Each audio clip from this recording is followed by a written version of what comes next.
everybody. Today is podcast 87, and their introduction for this host this week is Misaki Tokura of the Misaki Tokura page. And to give off introductions, let's go with the lovely man who rules the underworld, Tetsu. Why, thank you, Misaki. I'm the admin of the Tetsu Shinjo page. It's a pleasure to be here. And let's give a formal welcome to our lovely Jewel Knights and the leader of the lovely Royal Paladins, Shinon. Wait, What? Jewel Knights? Since when? They're part of your thing. Okay. Well, hey, everyone, I am the admin of the Shion Form Dragon page, and so yeah, apparently now I run Jewel Knights too. And let's welcome our lovely reverse member of this group. I'm not reversed. I'm going by your picture. I'm still not reversed, but okay. Hi, I'm the admin for the Chaos Breaker page. I make people reverse. I'm not reversed though.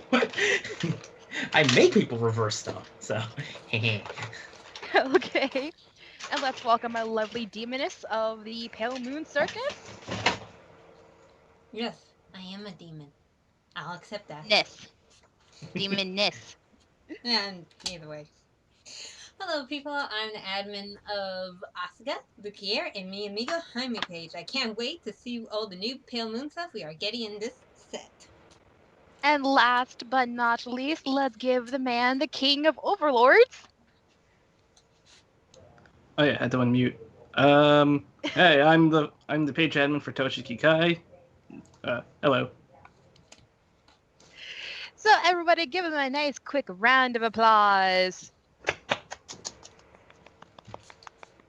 Yeah, I can't make it all enough. Well, without any further ado, we'll start this podcast off with the card of the week. Does everyone have their cards ready? Yeah. Yes. Yep. Who would like to go first? I nominate the Chaos Breaker. I nominate Raging Shion.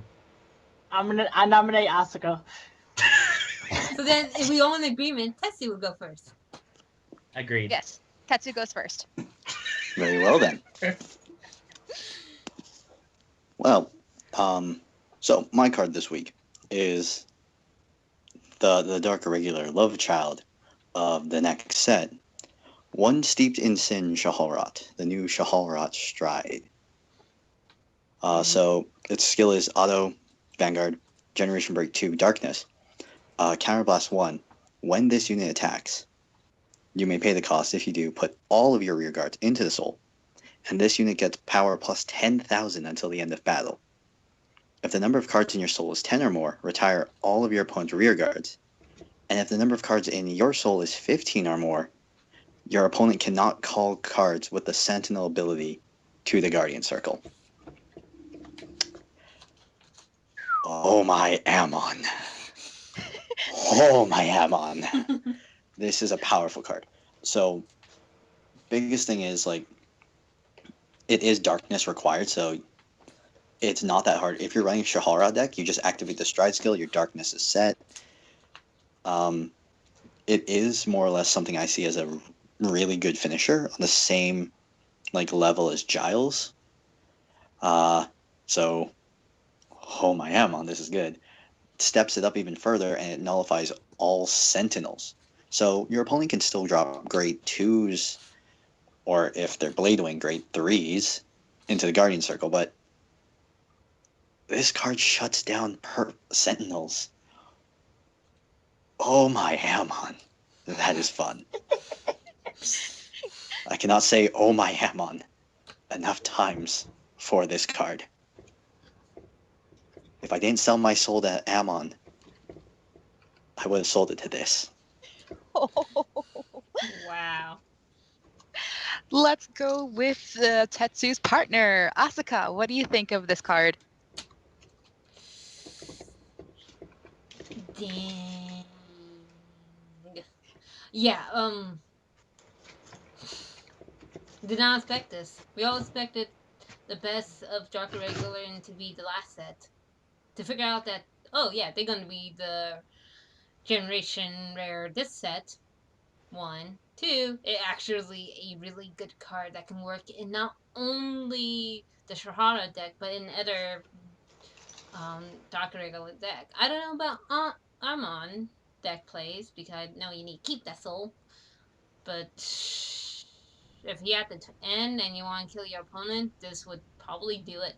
They're probably better with a combo with all the other strike, but Alman crazy for giving Dr. Regular a card they needed so badly. Oh my gosh.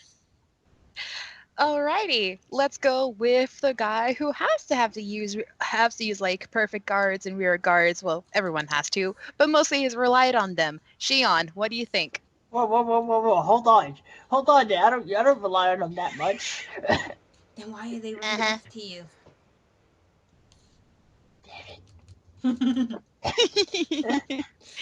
Well, yeah. This card is dangerous. I like it.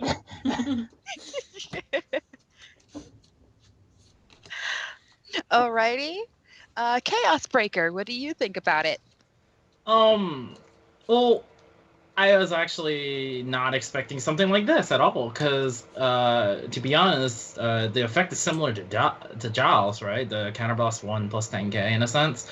The only thing is, the difference is that Giles is an activation ability, and this is a upon declaration of an attack. Sure, it doesn't have that crit, but it's got the grade 1 grade 1 restriction, which is essentially Novell in a sense.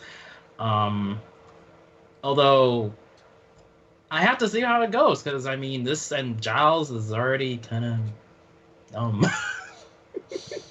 I like it though. I'll say that. I like it though. So, how many are you gonna pick up, Tetsu? 20? All of them. He might as well. I will see how many I can pick up. I will at least run 2 in every deck because it is so splashable. Dear God. Oh, okay. Oh, yeah. Okay, you're right. So you can call grade 1s, but you just can't call Sentinel grade 1s. I see. Got it. Alrighty, King of Overlords, Toshiki Kai, what do you think? I really like the fact that you don't have to turn over any other card in the J zone, pretty much. That's also what makes it pretty effective, too. So, yeah, aside from that can be a pretty darn good card to end games with, so yeah. I personally think this card, especially for Dark Irregulars, is scary. I mean, everyone knows I play with Oracle and Genesis, and defense is my number one thing of my game. And that can kill anybody who has like defense like up to the max. So yeah, it's kind of scary. Alrighty, anyone else like to go next? Or do I have to start calling people? I guess I'll go. All right. Okay. So the one I chose is one that just came out, and part of the elements in the Starvader ranking. It's a grade 1 reversal Starvader Nobelium, and I think it is an element in the very far bottom area of the periodic table if you want to look. It's a Sentinel, so yeah, I know it's kind of weird going right after the Shahara thing. It's a grade 1, kind of the thing. Counterblast 1, when this unit is placed on the guard circle, if you have a Vanguard with the Starvader name in its card name, you may pay the cost. If you do, call the top 5 cards from your deck to the guard circle. And then, at the end of that battle, if the attack did not hit, your opponent chooses one of his or her rear guards and locks it. Demon. So, the reason why I kind of like this is, I know, Quintet Wall. My first thought was like, oh, this is just a Quintet Wall. We already have that. That's Rejection Dragon, essentially. And then I read into it. I was like, wait, does this lock something? Or do something? Because I saw a 1, or lock 1 card, or do something with the 1. And when it was locking, I was like, oh, this is gonna be fun. I want to do this. I want to use this when it comes out, just to be a jerk. In chaos. So yeah, I can't wait for this to come out. And it's a rare, if I remember correctly. It is. Ooh. Yeah, it's a rare. So it'll Because be it's showing. kinda easy to pull, I guess. Yeah, it's Kinda. gonna be one per box more than likely. So I'm expecting to pick up a playset just to mess around. Oh, nice. Well, let's go to comments. We'll start going backwards from what I see. So let's go with Toshiki Kai. It's a very interesting card, though. I mean, I'm still debating whether I should use it in my deck, though. But the fact that you can actually either let them take a hit or have one of their units locked, that's pretty something, though. Just on the other hand, though, it's not too fond on Quintet Walls, though. But might play around with this whenever I get it when the set comes out. So. Alrighty, let's go with Shion. What do you think? Yeah, that card is interesting. Very interesting. Sounds like, are you scared? Not really. Alrighty, let's go with our lovely demoness, Asuka. I have to say this was my fault. I'm sorry, people. My fault this Star Vader came because I said there's going to be no support for Star Vader in the set, and freaking Link Joker like, yeah, we need to be in the set now. You jinxed us. Yeah, I did, and I had this, and I had, even though it's a Sentinel, and even though the Quintel to Wall, this still gonna cause issue during my turn. And here I thought I only had to worry about Kaguro. Now I have to worry about Link Joker. What next? Narukami? Shadow Paladin? I don't care anymore. So anyway, good skill. The only thing I can say much is that, yeah, they're gonna be losing their deck quickly, but if they play Legion, all the cards can come back easily. So I don't really see a bad thing about playing a Q wall at least one or two of in a deck. I see. Before we get to our lovely Tetsu, let's say hello, everybody, to the lovely Knight Pirate Night Swag. Hey everyone, it's your favorite Pirate Emperor here. Sorry I'm late. As per usual, but hey, I'm here. Hey, do you have a card of the week you would like to introduce before we go move on to our next card? Do I? What have we covered so far? We covered go. Sorry. We covered our lovely new like dark irregular, and now we're just recently covering our lovely Link Joker. Star Vader, I should say. Yeah, last week we did not go over that new one for Pirates. Which one was that? Asuka, you could give him Gash. Yeah. Oh, Gash. okay. I'll talk about him. Ho ho ho ho. Okay. So Tetsu, what do you think of this card? Of the new Link Joker Sentinel, it's not bad. It's nice to see the type of variation Bushiroad's trying to do with the second generation of Quintet Walls. So like, I guess it is kind of threatening, like the idea that your opponent chooses to lock their rear guard, but I'm not too impressed by it. Because I mean, like, if the attack fails, they could just choose the unit that just attacked and locked it. Like the rear guard that just attacked and locked it. Like it's not bad, but at the same time, I'm just not overly threatened by it. Nice artwork though. Yeah. Very nice. And let's move on to our next person. Anyone like to go next? I'll go. Okay, Shion, go. My card of the day is Knight of Hio. I'm guessing that's how you pronounce his name. The new one, yes. Yes. Denise. Denise? Yes, Denise. I believe. I don't know how to pronounce your name. Anyway, the ability is continuous. If you have another unit with the Brave ability, he gets plus 1,000 power. And he has an active rear guard ability. Once per turn, Brave, counterblast 1 until the end of turn. This unit gets power plus 2,000 and auto. At the beginning of your end phase, choose one of your rearguards with the Brave ability and put it into your hand. Very interesting. So yeah, I like this card. Mhm. Because let's say you're using my personal favorite perfect guard, Hope Keeper, and you don't have Counter Blast, you could just go, oh, there you go, back to hand. Or anything you don't want to get retired by, let's say, Kagaros, or locked by Link Jokers, or Narakamis. You could Or just anything else that Asuka likes to jinx us with? yes. Oh, don't worry. I'm talking to Amon about bringing back some meta cards. He wants donuts to freeze them, so it's gonna happen. Oh, Yeah. goodness. So yeah, I like this card. It can't. To be perfectly honest, my thoughts on it is that it's a good card. It's a good card for Royal Paladins, but for some reason it makes me kind of think of the bounce ability that Bermuda Triangles have, Yeah, it kind of but does.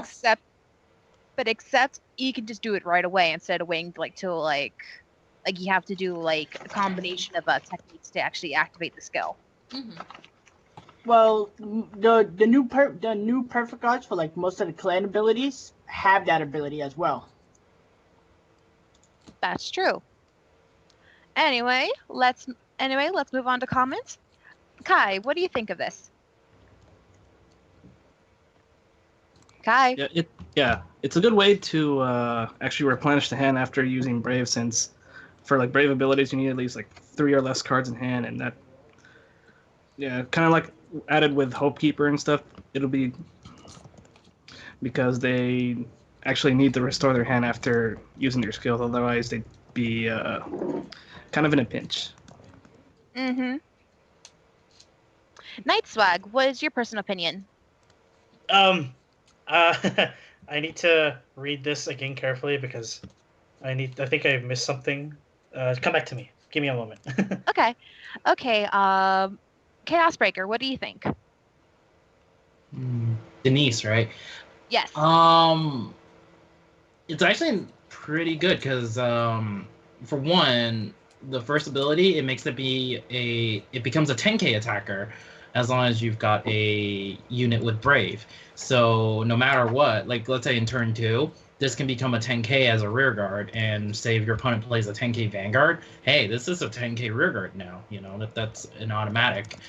And then the second skill just makes it a 12k hitter with a counter blast with is it a gem break? Yeah, it's a gem break. So I see it that I see this as a very complimentary card with the rare grade one that came out a little while ago.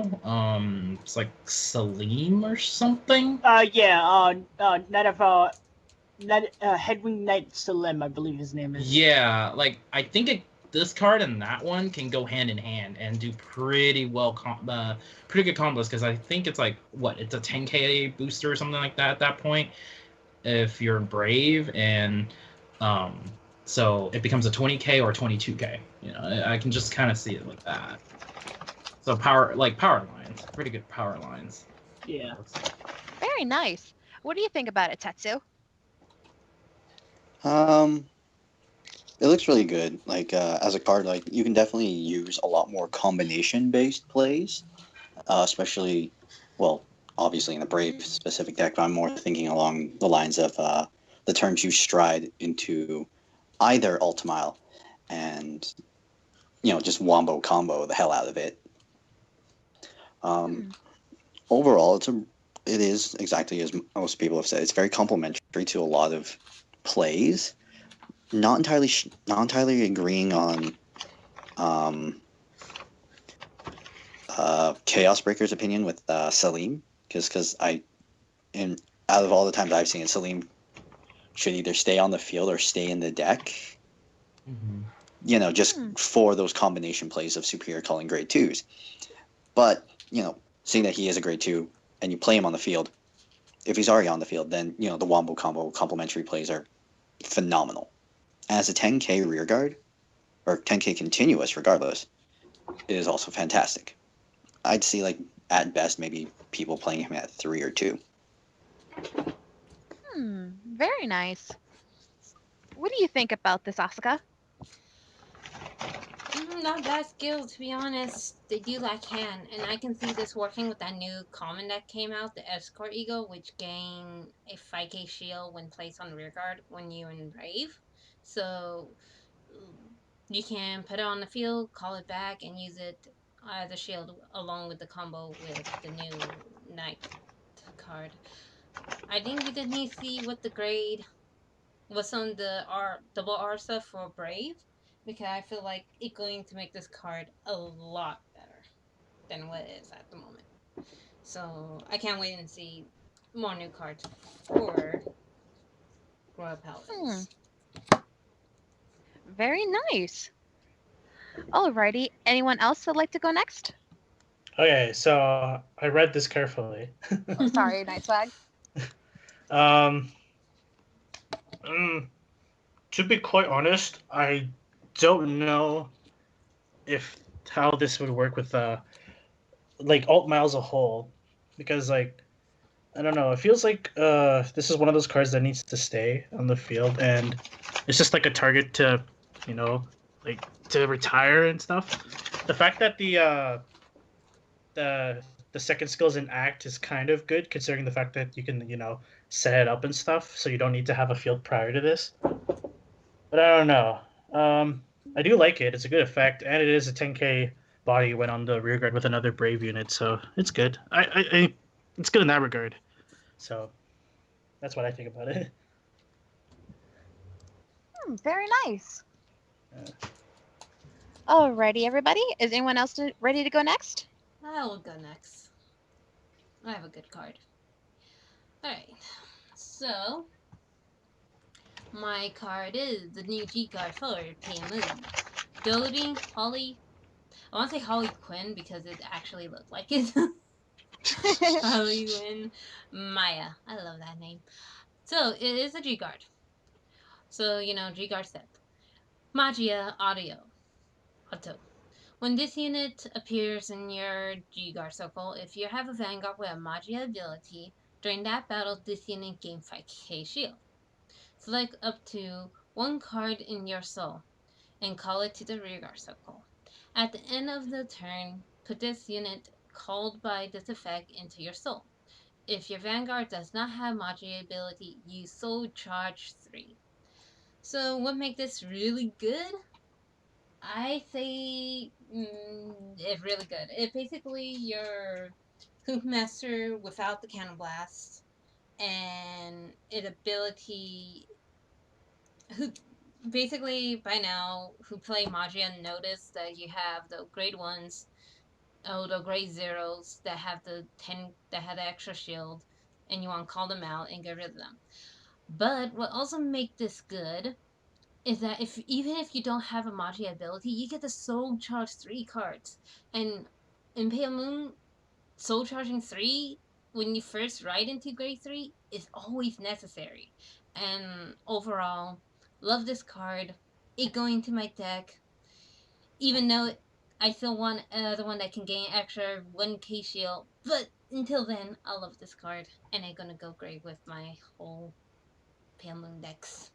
And I do mean decks. So Ooh. All right, moving on to comments. Let's go with Night Swag. okay, so I honestly don't see this card being played in anything other than Harry, just because like it benefits so much from having the Magia skill. Because I think if I recall, isn't there a unit that when called from Soul gives your Vanguard power? no, Isn't there? no. Hmm. I feel like there is a unit, but I guess I could be It'd wrong here. be it technically, if you think right, be intensively sweet clown, which give you 2k along with him 2k, but that only when a unit beside him is called out from the soul and is Okay. stackable. Okay. Well, I don't know. I honestly don't know how I feel about this card. Because sure, you call a card from Soul if you have the Magia ability, but like I don't know, calling stuff on your opponent's turn doesn't seem very useful. I mean, it could be wrong. We can get something amazing down the line that could benefit from being called out of soul, right? But I do like the other effect where you can soul charge 3 if you don't have Magia. So like decks that need like more tools, such as for example Silverthorn, Nightmare Doll, Beast Tamers, like stuff that needs like just the random chance of the soul charging, so they can potentially get their stuff for next turn is good. Like Mhm. otherwise, I don't know. I honestly don't feel like this card is very useful in the Magia deck just because there's nothing right now that benefits the when you call during your opponent's turn. But we'll see. There's still more cards to come, right? So Right. Alrighty, let's go with Shion.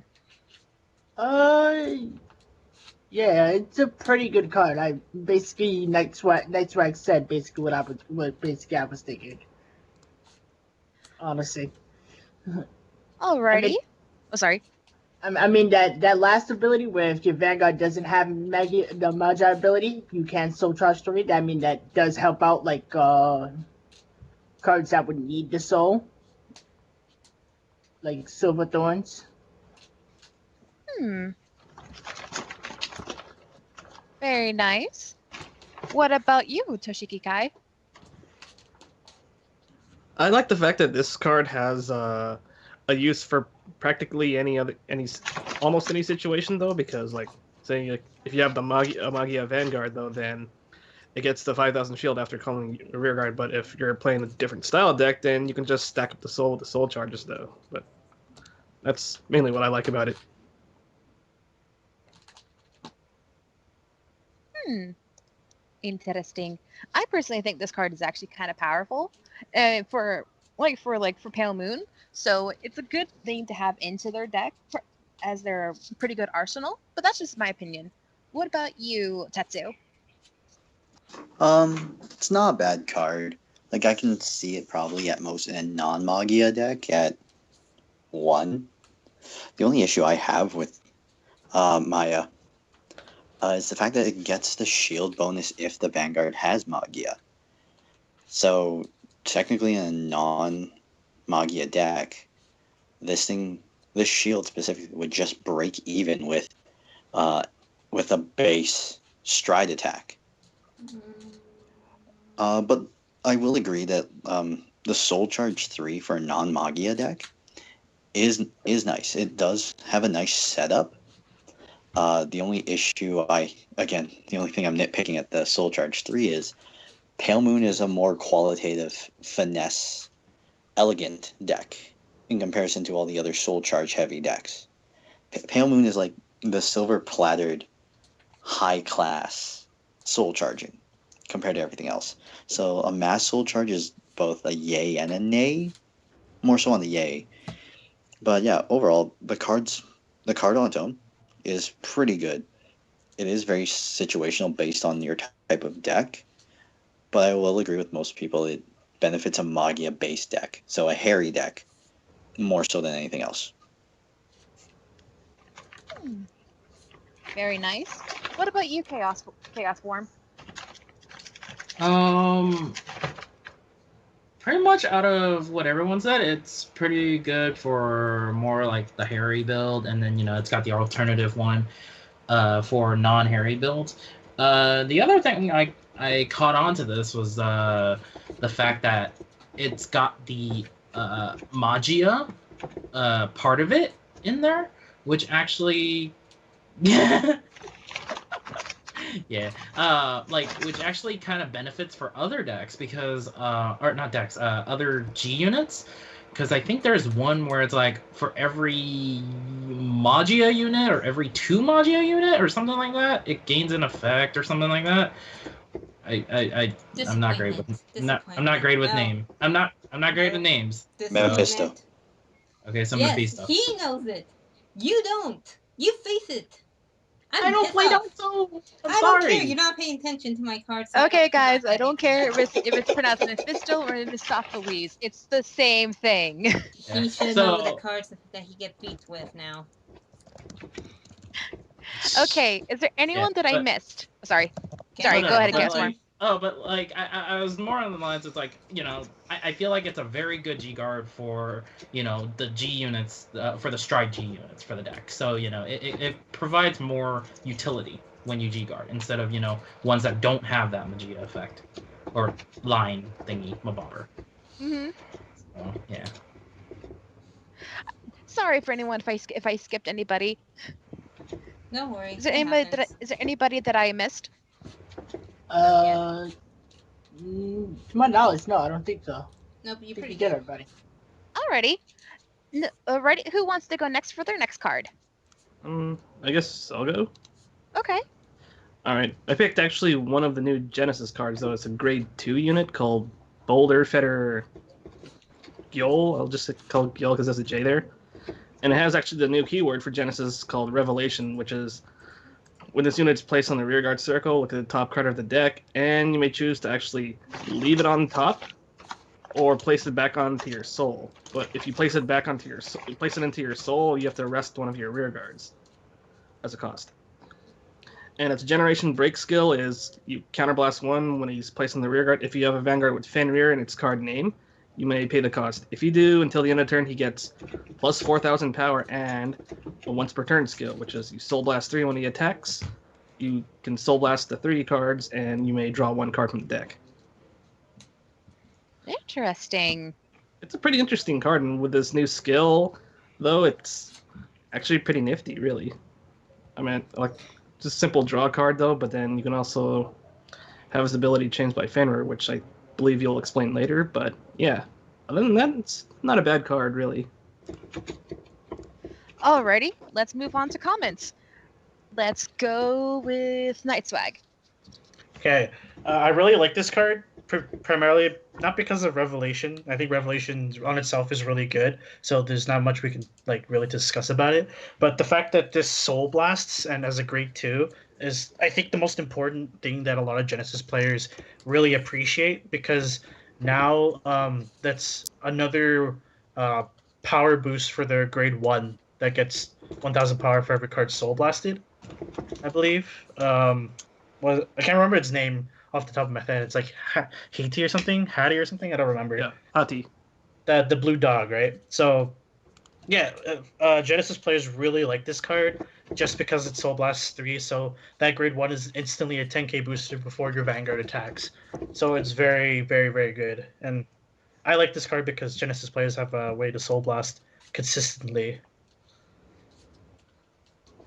Alrighty. Let's go with Shion. Yeah, this card's a pretty good. It's pretty interesting. I actually like the fact that they're introducing the new clan ability now. Alright.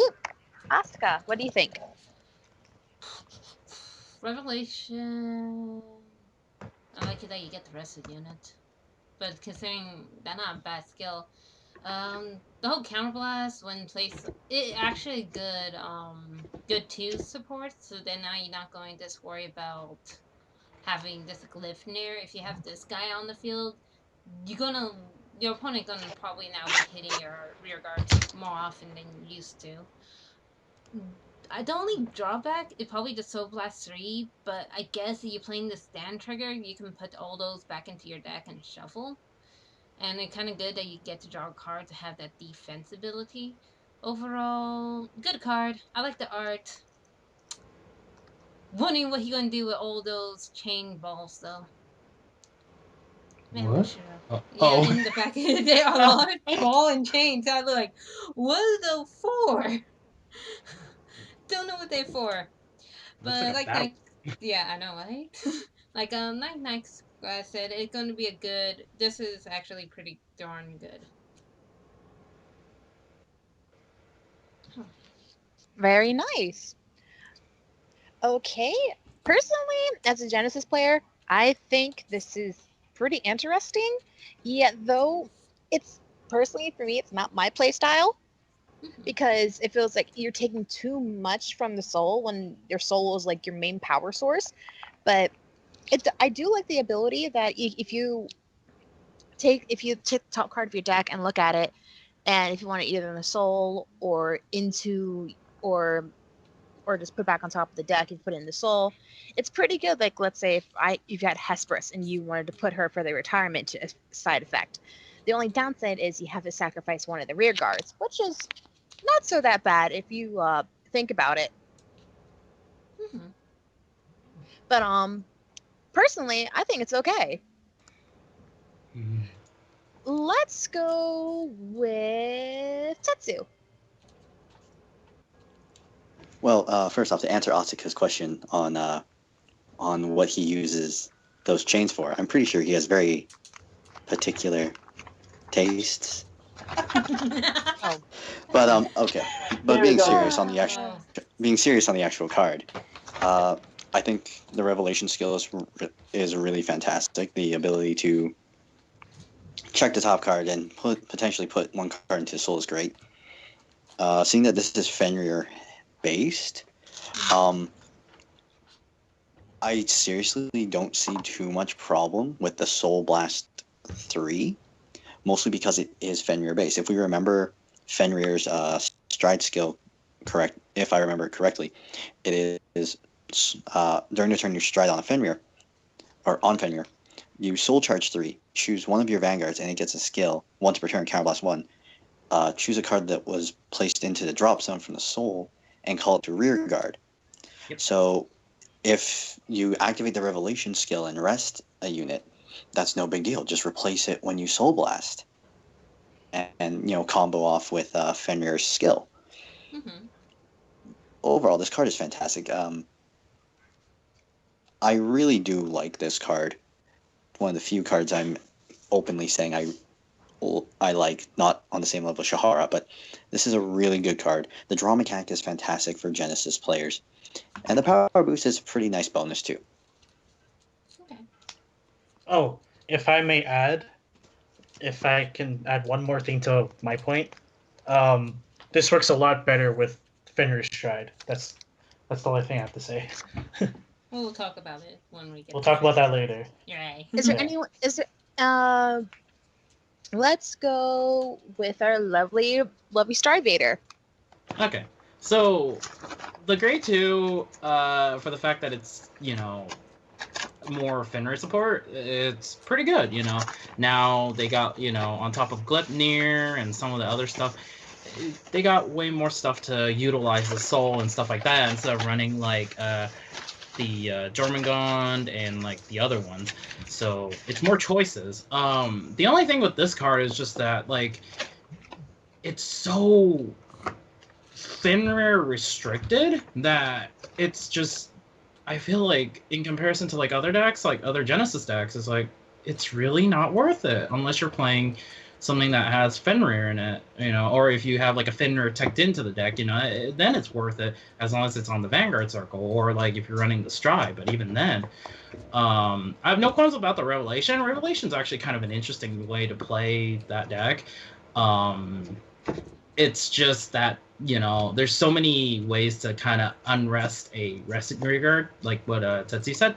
So, or like superior call over it with Fenrir's skill and all that stuff. So there's a lot of playability with it.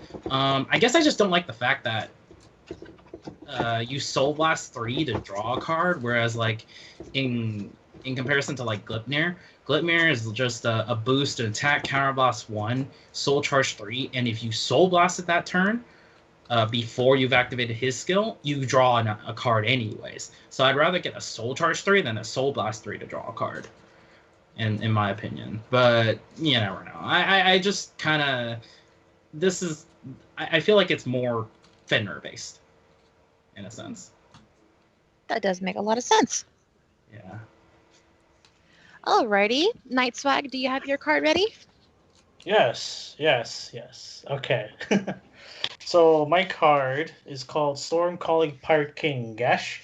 This thing's amazing. So it is a stride unit, so do your things to stride. Its ability is auto, counterblast 1, soul blast 1, and generation persona flip. So you flip a copy of itself from the generation zone. When this unit is placed on Vanguard Circle, you may pay the cost. If you do, choose up to 5 cards from your soul and put them to your drop zone. Then choose the same number of cards from your drop zone as the number of cards put into your drop zone by this effect, and then call them to separate rearguards. And then those units get 1,000 power for each face-up card in your generation zone until the end of the turn. Now, this card is really good early game and really good late game, primarily because you can get depending on if you have really good cards in your soul, you can call them out almost instantly, and then B, in the late game, if you build up a lot of soul, you can pretty much just call an entire field for pretty much free, and they become really big. So I like this card a lot, primarily because it's so you could just drop it and out of anywhere, and it can like give you a huge advantage. I know for sure because of in Night Rose, you can call it Night Rose crits, giving you more draw, more power during your turn. And then in Seven Seas, if you miss the Cutlass early game, you'll have a very good first stride if you have this card because your soul just gets really big. So I just love this card. The versatility in it with him is so good, and I just wish the only thing I wish he did was he flipped anything, but we have Mareed for that, so you can't have everything, right? Mm. Hey, hey, guess. Hey, whatever works, right? Yeah.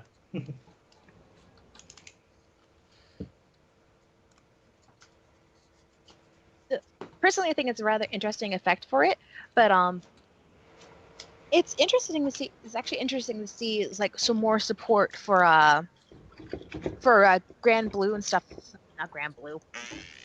It's Grand Blue. saying- It is Scrambler.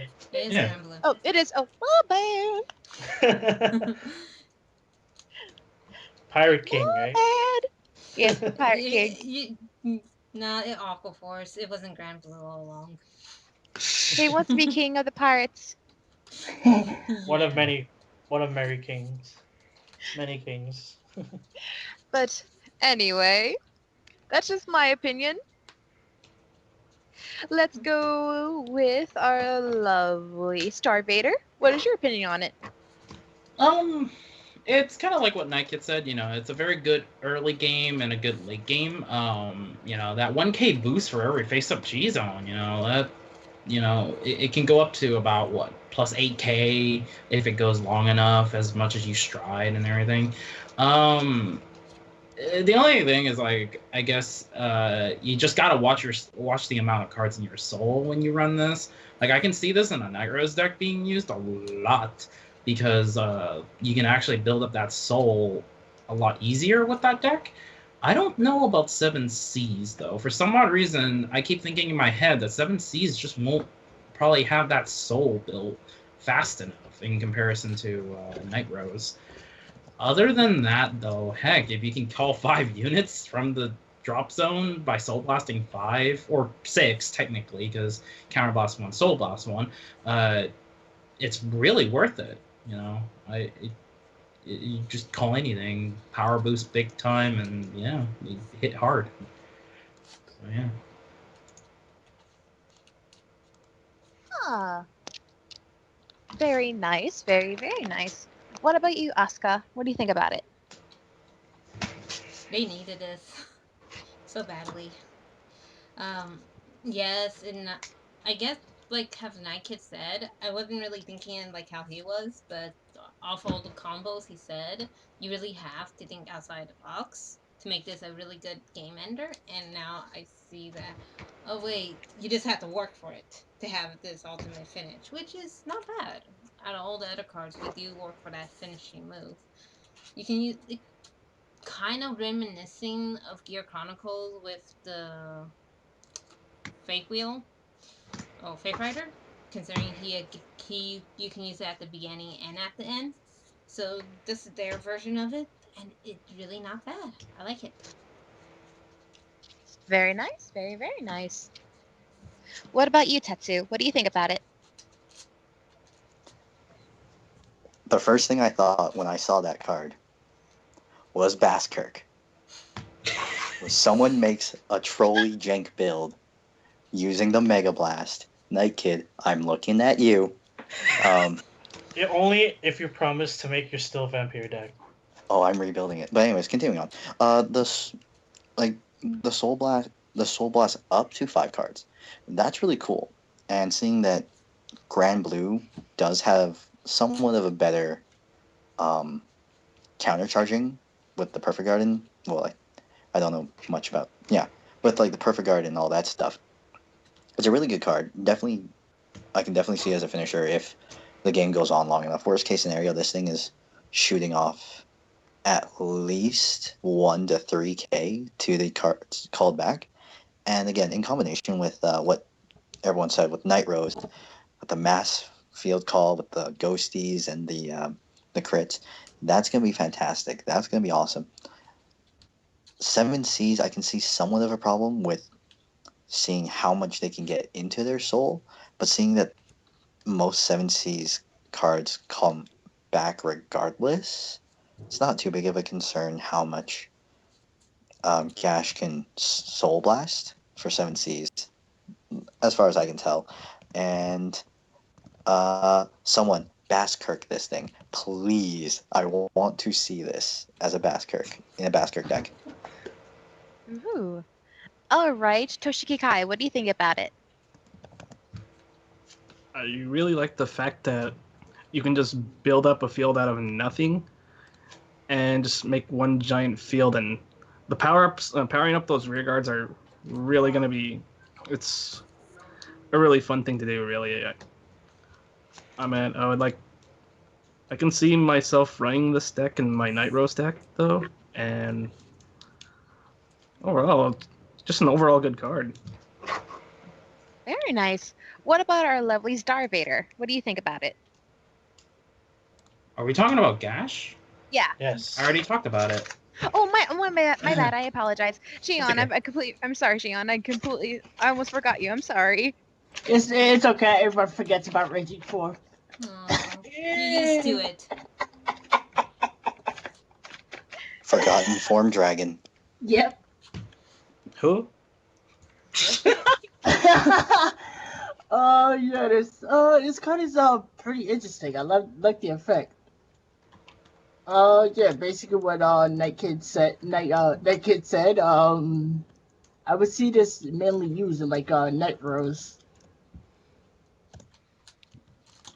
It's really good for a Night Rose deck. But, and last not least, it is your lovely hostess' turn to go. My card of the week is Heavy Prison Mythical Beast Fenrir. The the effect is Great Blast 2. When your rear guard's revelation effects become when this unit appears in the rear guard, look at the top 2 cards of your deck, select up to 1 card, put into the soul. Put the remaining cards at the top of your deck in any order. The activation is Counter Blast 1 and Soul Blast 3. You may draw 1 card. If you did not, put up to 1 card from the top of your deck to your soul. Select one of your rear guards. During this turn, this unit and that unit gains 3,000 plus power. To be perfectly honest, it's a really good effect. It's a little confusing at times, but a really good effect. It's little interesting that Fenrir is getting a little love as of lately. Cough, cough, so many Fenrir cards. Cough, cough. Cough, cough. He really don't have any. Cough, cough. Sadly, cough, cough. Everybody hates his Vanguard. Cough, cough. He can die. Anyway. Cough, cough. I kind of agree. Cough, cough. We really need to take some cold medicine, Misaki. Hey, as long as he's not touching my rear guard, my generation rear guard, I don't care. He won't hurt my Iris anymore. He won't hurt her. But anyway, let's go with Tetsu. What do you think of the skill? The skill's pretty cool. Being able to change your rear guard's revelation is pretty impressive. I mean, like, this is something entirely new to Vanguard. Just, changing a card's ability. The activation skill, Counter Blast 1, Soul Blast 3, draw 1 card. It's okay. I mean, like, I'm not too impressed by the axe skill, but it's still a really good card. I can see this definitely as being threatening. The only issue is I need to see more revelation supported cards to fully say how impressive this card can be, because right now all we have are Fenrir related revelation cards, and this card does not need a Fenrir heart or anything. So as a splashable unit, so it's splashable in any deck. It's just, again, need to see more generic revelation units. You do have a good point on that. What about you, Asuka? What do you think? First skill, really good, as I like it. Second one, it's strange, I'll be honest. Usually, because when I see Soul Blast and Genesis, usually I know in Regalia you want to keep the soul, so then when you go into your cool forms, your Legion stuff, you have the soul to Soul Blast. So I keep forgetting that this seemed more like for Fenrir Bears, based as Tetsu said before. Doesn't make him bad necessarily. Is it that out of the two genres, Shahara took the cake and ate it, and Mm-hmm. but for a Fenrir deck, which I've been seeing more lately, they needed this. I'll be honest. I think they needed something to scare the heck out of them besides Vanagander with the same trick pony. So this is actually going to give them more plays than they did have said before. Not bad. Very nice points. What about Shion? What do you think? Yeah, this I mean, I like it, but until we would get more more revelation cards, I don't know. It's a pretty good ability, but yeah. You have a valid point. Night Swag, what do you think? Okay. The one thing that I really, really, really like about Fenrir is the fact that you don't have to rest anything when you put something into the soul. So Revelation is very strong with Fenrir. The second fact is the second thing that I really like is the fact that Fenrir's act ability is not once per turn. Hmm.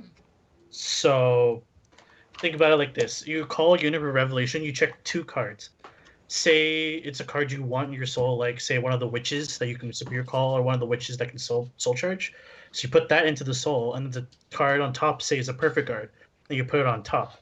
Then you soul blast three, including the witch that can soul charge, to draw the perfect card, and then you put in two more cards on top of, or you put back two cards. So technically, you just soul blasted one from that skill. So I really like Fenrir and works really, really well with Revelation, primarily because it gets rid of the rest of unit part of the skill, which is very strong. And you could potentially soul charge two, I believe. No, you soul charge one, and then you know what the top card is, so it's a better form of Magus in a way. So yeah, I really like Fenrir, and it makes Revelation like one of the strongest, if I can say that, keywords that they've introduced so far. So I really like Fenrir. It kind of makes me want to build Genesis, but then I'm like, nah, I don't want to build it. It's too much effort to fight over cards that I don't really need. Genesis players are kind of vicious when it comes to their cards.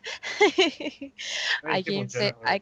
I can even say that for myself because I do play that deck style. But anyway, Toshiki Kai, what do you think?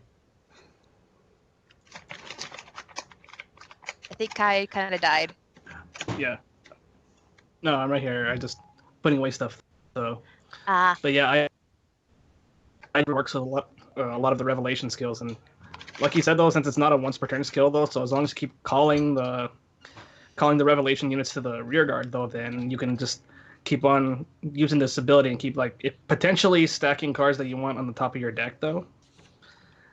And it's also a good way it's a good setup way to actually get a good finisher in too, in a sense though, especially if you're also using the power up skill though, but that one's pretty decent in my opinion though. But in any case though, I actually think this whole revelation concept is actually pretty fun to try out, though. Really. Very nice. And last but not least, Starvader, what do you think about it? It's actually it's pretty interesting.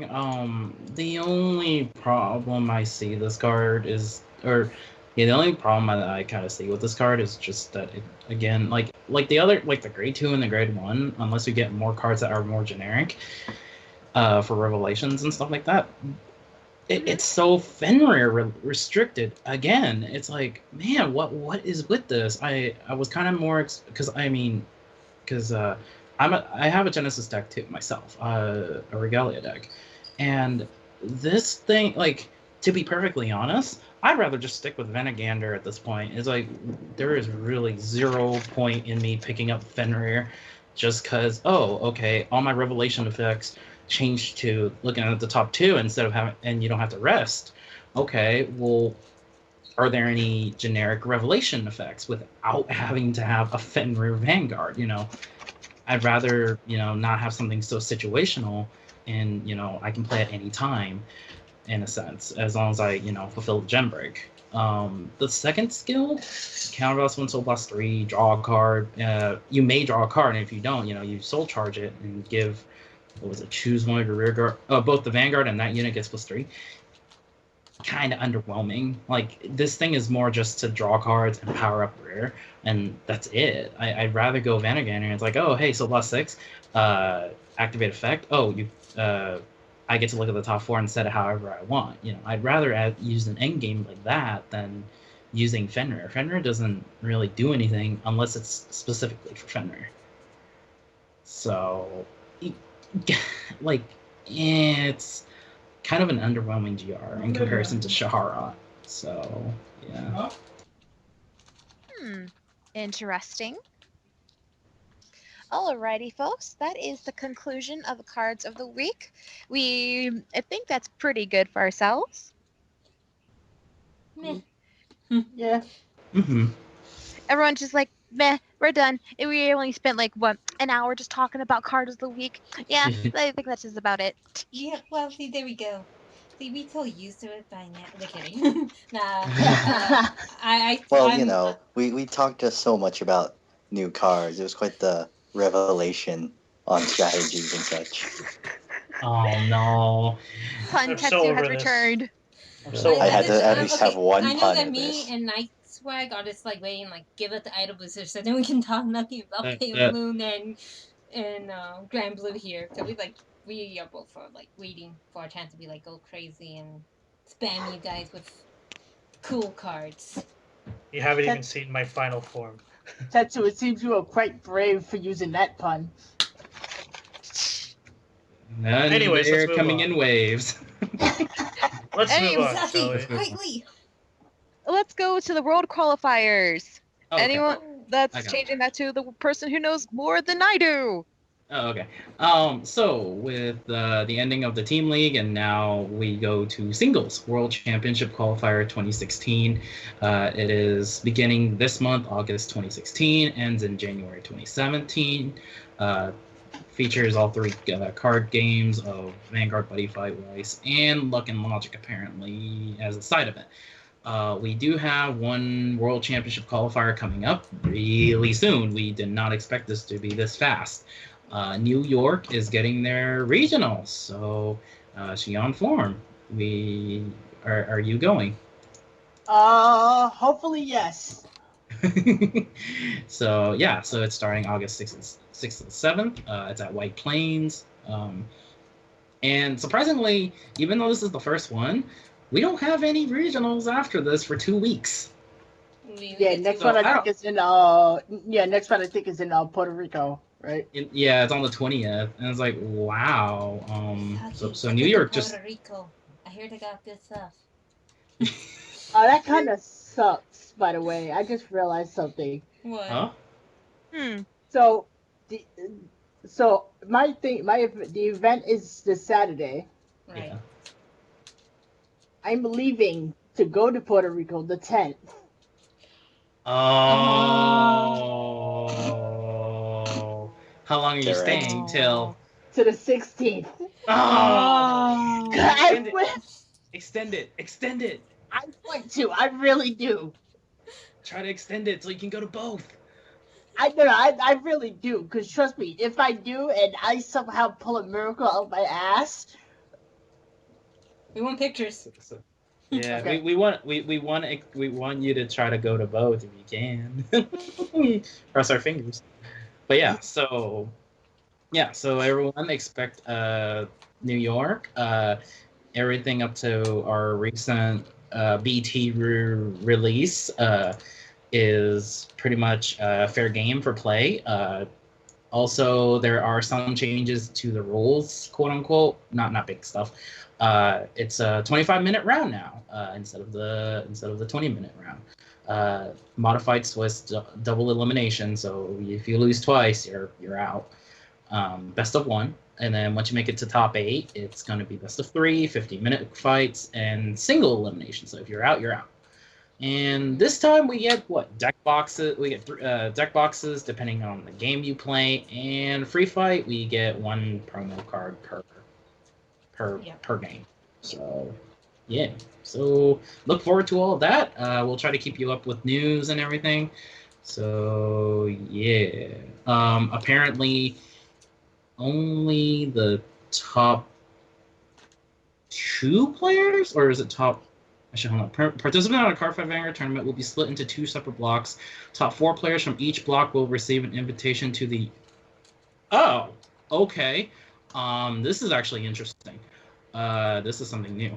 Participants of Card 5 Vanguard tournaments will split into 2 separate blocks. Top 4 players from each block will receive an invitation to the North American, Latin America Continentals. Only the top 2 are getting paid. Hasn't that always been the case? No, it's Usually always top been 3. like, yeah. It's usually top 3 for the America area. And this is only applying to California and New York. The top 4 players from each block will get a invitation. The rest is just top 4 from whatever your event. So we're getting 2 blocks for both Cali and New York. Woo! I mean, yeah, it would make sense because probably from what I'm gonna assume is probably because those 2 were probably like the most like the most people. Yeah. Yeah. Ooh, okay, tempting, very very tempting now. But yeah, so good luck to the people at New York. If you're listening to this, you guys have a chance at if you make top 4, there's a chance of you making to Continentals. Keep a checkup on the Bushiroad website of the dates and rules and stuff, because you never know.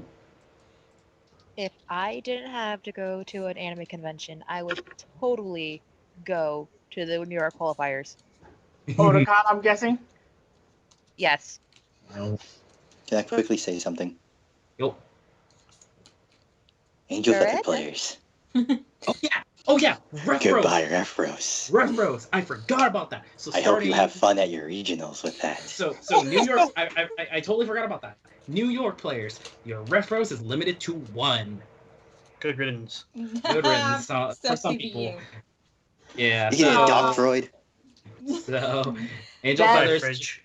remember to limit it. Just Okay, to let people, you you know. can't be mad at us for to shoot down referrals. You never.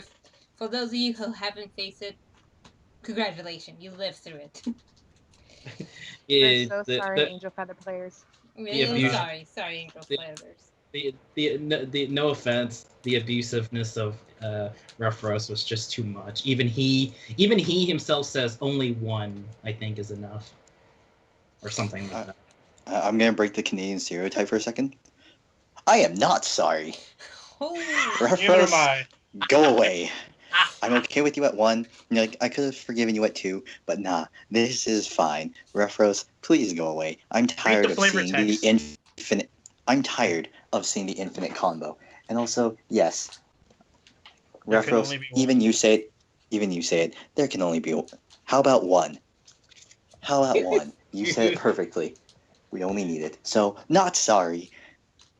Go away, Refros. What? So yeah, Misaki. so yep. So just make sure you keep up with the rules with the limited lists and everything, and have fun, You can tell everyone. this is a Misaki podcast. Everybody breaking their own original values. Good job, Misaki. I'm sorry It's that I not your fault. caused No, I such like it. chaos. I like this. Bring it. We need more. I forgot about Yes. that too. So yeah, and that's the end of the WCQ news. Stay tuned All for right. next week. And since it takes care of world qualifiers, let's get started on our lovely chrono gear. I mean, not chrono gear, we get chronicle. Chrono Gear. Chrono became Whoa. a card? Misaki, I did not know this. You have to share stuff like this. Wait, are we I- time leaping Chrono Jet into this podcast? Yes. Can we? No. By the Wait, way. he is on. Let's see. We'll try to time leap him, but I doubt we'll get him in. We don't have enough imagination. Chrono Time Gear leap Dragon fails. is no longer with us. We'll see. But anyway, let's go with our Gear Chronicle. Any news about that? I got do you it. want to do it? Okay, yeah. I'll take it. I think you got more news for it. It's because I tried to time leap Chrono Dragon to call out the Chrono Dragon. Let's see if it works. Okay. So, news. Oh, we have a crazy laughing Shion. What's going on? Look at the chat. Okay.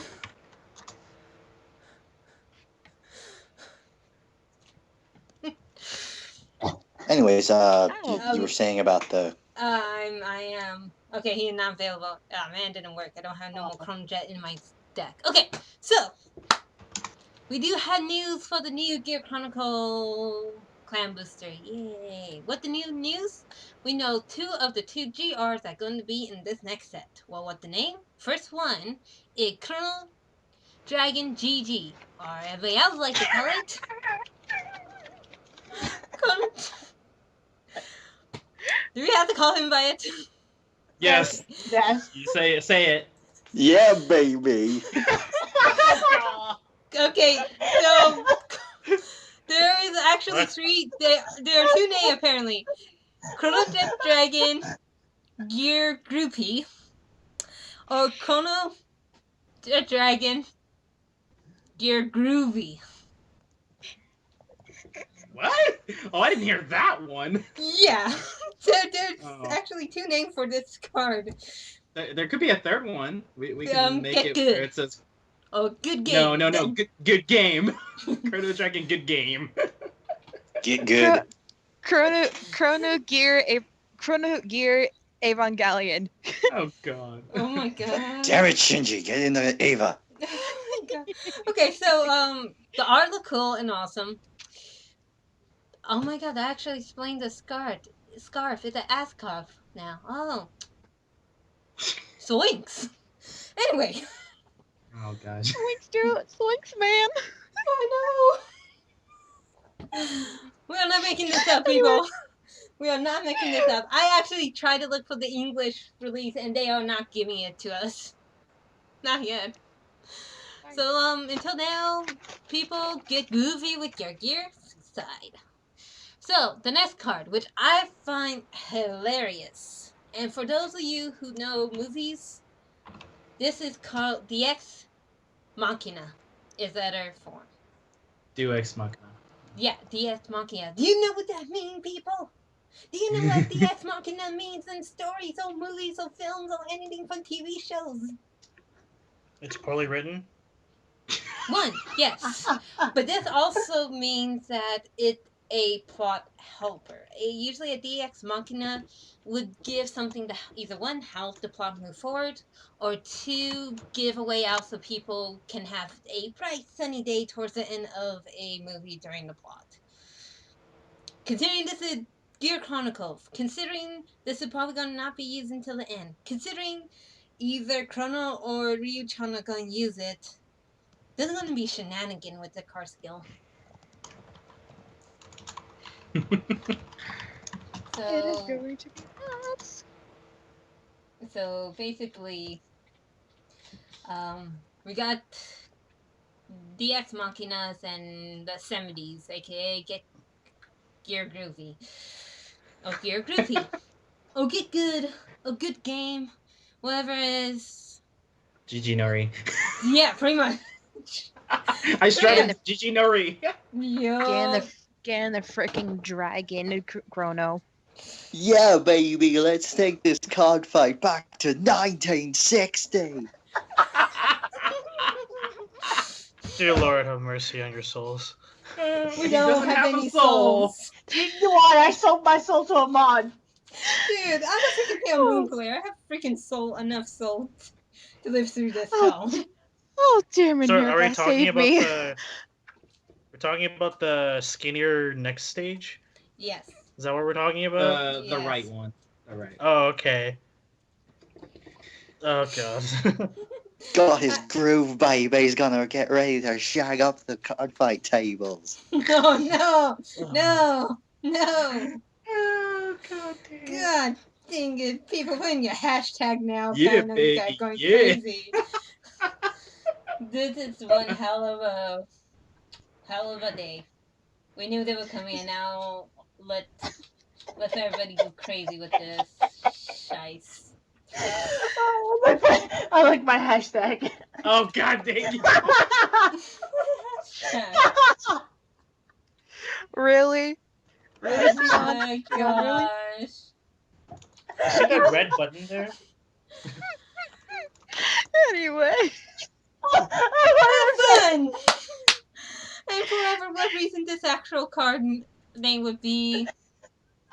I'm Oh, sorry, God. Chrono, what the hell?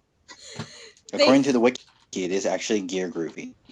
Okay, Gear Groovy. Dear Oh God. god, that's Yeah, even more. baby. God dang it. Oh, gravy. Cool. Gravy. So does Yeah. this mean that Chrono is British? Because, well, his name is English sounding, because Chrono.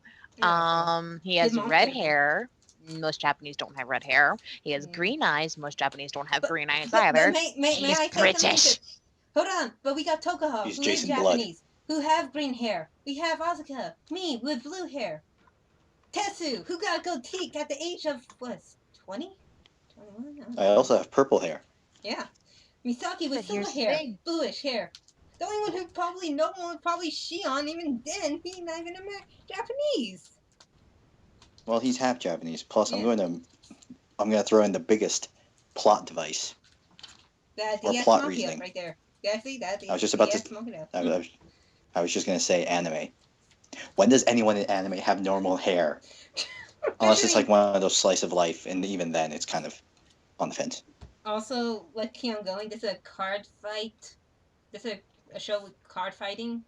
I'm pretty darn sure we don't have no more hair color since the age of 1990 when Yu-Gi-Oh first came out to be. God dang it, people. I think we didn't have normal hair color until Digimon came out. No, really? Were you? Yes, Yeah, I'm wait, going there. No. Joe, he had blue hair. Okay, we didn't have normal hair until Sailor Moon.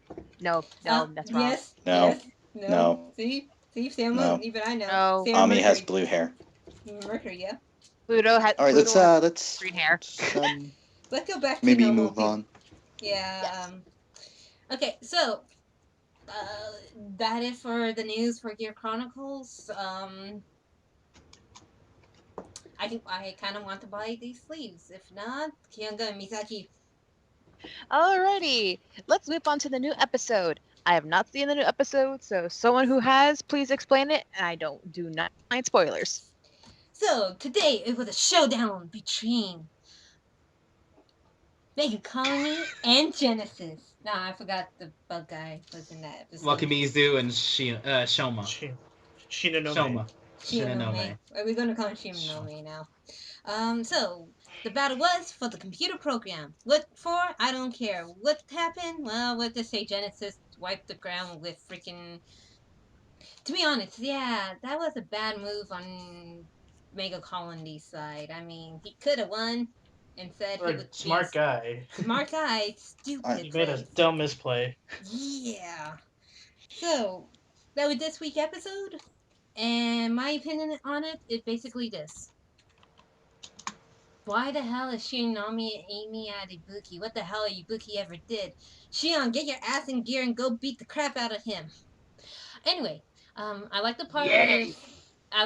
with Tokaha and Shion, I like that part. I like that you didn't give a crap of what she wants. You just say fuck you, I'm not helping. Yeah, I'm pretty passionate that this episode turned out better than what I expected. I expected not so much, but it gave me a really good insight. What's gonna be happening, the lot of stuff. I can keep on going, but I don't want to take everybody else's plot point, so go. Okay. I went crazy. I'm gonna. Someone go I'm next. gonna. I'll go up next. So it was definitely quite the revelation to see Shinonome destroy Bugman's dark device. Dun dun dun. Hate myself. Boo, off the page. Boo. Anyways, overall, no, I actually really enjoyed the episode. It definitely gave us a lot more. It fleshed out Shinonome and what's his nuts. Waka Waka. Yeah, we'll Waka go waka with waka that. waka waka waka waka. Waka Waka suck it. Anyways, it fleshed him out a lot more. Like the Mega Colony guy, I'm pretty sure most of us were able to relate with him in this episode, seeing that he pretty much embodied a lot of card fighters. It was exactly as he said. He analyzed, he builds, he sees, he tests, he analyzes, and he works towards perfection. I'm sure a lot of card fighters have the same mindset as him. And Shinonome embodied the other half of card players that you see. You have the tweaks, you have the toolboxes, you have those little glitches, and you wait. They're not situational, but they're more chaotic in a way. They're more of the trolley fun decks that, in theory, are jank, but in practice have the smoothest running mechanics. They kind of nicely embodied both sides of Vanguard, and I could be reading way too much into this philosophically. But yeah, no, they embodied card. I felt like the fight embodied a lot of card fighters. The parts with Ami, and Ami, the parts with and Try 3, that was also a really nice scene. It definitely answered the question, what the hell happened after the last episode? Like, where do people who leave the company go? And it tied them back into it tied Try 3 specifically back into the plot, into the chaos, into the plan. And yeah, that's all I'm going to say without taking too much from it. So who's next? Okay. First problem with this episode. Bugs totally would have won if he just paid attention to what Genesis did. They can't do anything unless you call them, right? Mm-hmm. Am I right? Right. Right. Right. So there's that. For a smart guy, he made such a dumb mistake. Anyways, the biggest thing about this episode for me was that, I felt so much feels. Oh, Ahmud, why? I'm not gonna lie, I cried when she started crying, but don't judge me. Too late. No judges here. Anyways, yeah, and then I stopped judging after a long time. the one thing that was really getting me pretty hyped for the season finale, because I'm pretty sure we're coming to the climax of the season, is that Shinonome puts Ibuki's name into the program. Now, I don't know what exactly he's doing there. Maybe he's giving him access or something, like, or whatever. But it really, really questions Shinonomi's motives behind everything. What is he? Is he just an agent of chaos? Is that what he is? Is he the Joker in Yes. this whole situation? Like, Yes. come on. You I know don't he's know. also saying. Sheesh. Keep on going. But yeah. Anyways, yeah, I just have a lot of questions. Hmm. I have a lot of questions. And I can't wait for them to all be answered. Mm-hmm. Mhm. Okay, Toshiki Kai, what do you think about this? It's not about the money. It's about sending a message. Oh, Lord. That's pretty much what I got from this episode, from when Shinonome was just doing his thing around the card fight and stuff. And overall, it was a pretty decent episode. Just, I don't know. Seeing those two make some such creepy faces though was a little cringeworthy though, but it was still hilarious at the same time. So that's pretty much my thoughts. Alrighty, Shion, what do you think? Yeah, it was a pretty good episode. Pretty interesting seeing that douchebag put that other douchebag in his place. Kind of sucks that I wasn't there to punch either one of them in the face, especially him. It's like my company, douchebag. Now you're president. Yes. See, now I'm confused. Alrighty, Yes. Star-Lord, what do you... Star-Lord. Star-Lord. Star-Lord. I'll take that. Dance off. I've never heard of him. I'm Star-Lord, huh? making new nicknames for everybody now. Please don't mind. Instead of Vader, it's Lord. Okay, I'll take that. I guess within the whole episode, it's actually kind of pretty funny because it's like what Nike said. The Mega Colony player guy could have won, but didn't help the fact that he was just so focused on like paralyzing and not getting rid of his rear guards. It's like you're not doing much correctly anything. But it's actually interesting to see how Shoma's gonna be. What's his role? What's he trying to do? At first, I was like, wait, are you gonna be like Sarah from season 4? It doesn't seem like it anymore now. It's like, what the heck are you doing? You're confusing the heck out of me now. So let's leave it at that for that one. The thing with and Try 3, it's pretty funny to see that because it's like, okay, we all know essentially figured out, oh, I made a mistake. It's not worth sacrificing Luna to save her parents and do all that whatnots.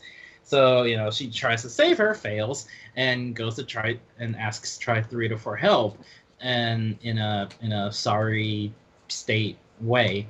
And the only one out of the entire group is like, okay, well, you got one person that forgave, one person that's in the middle, and one person that says, screw you, you're not getting my help.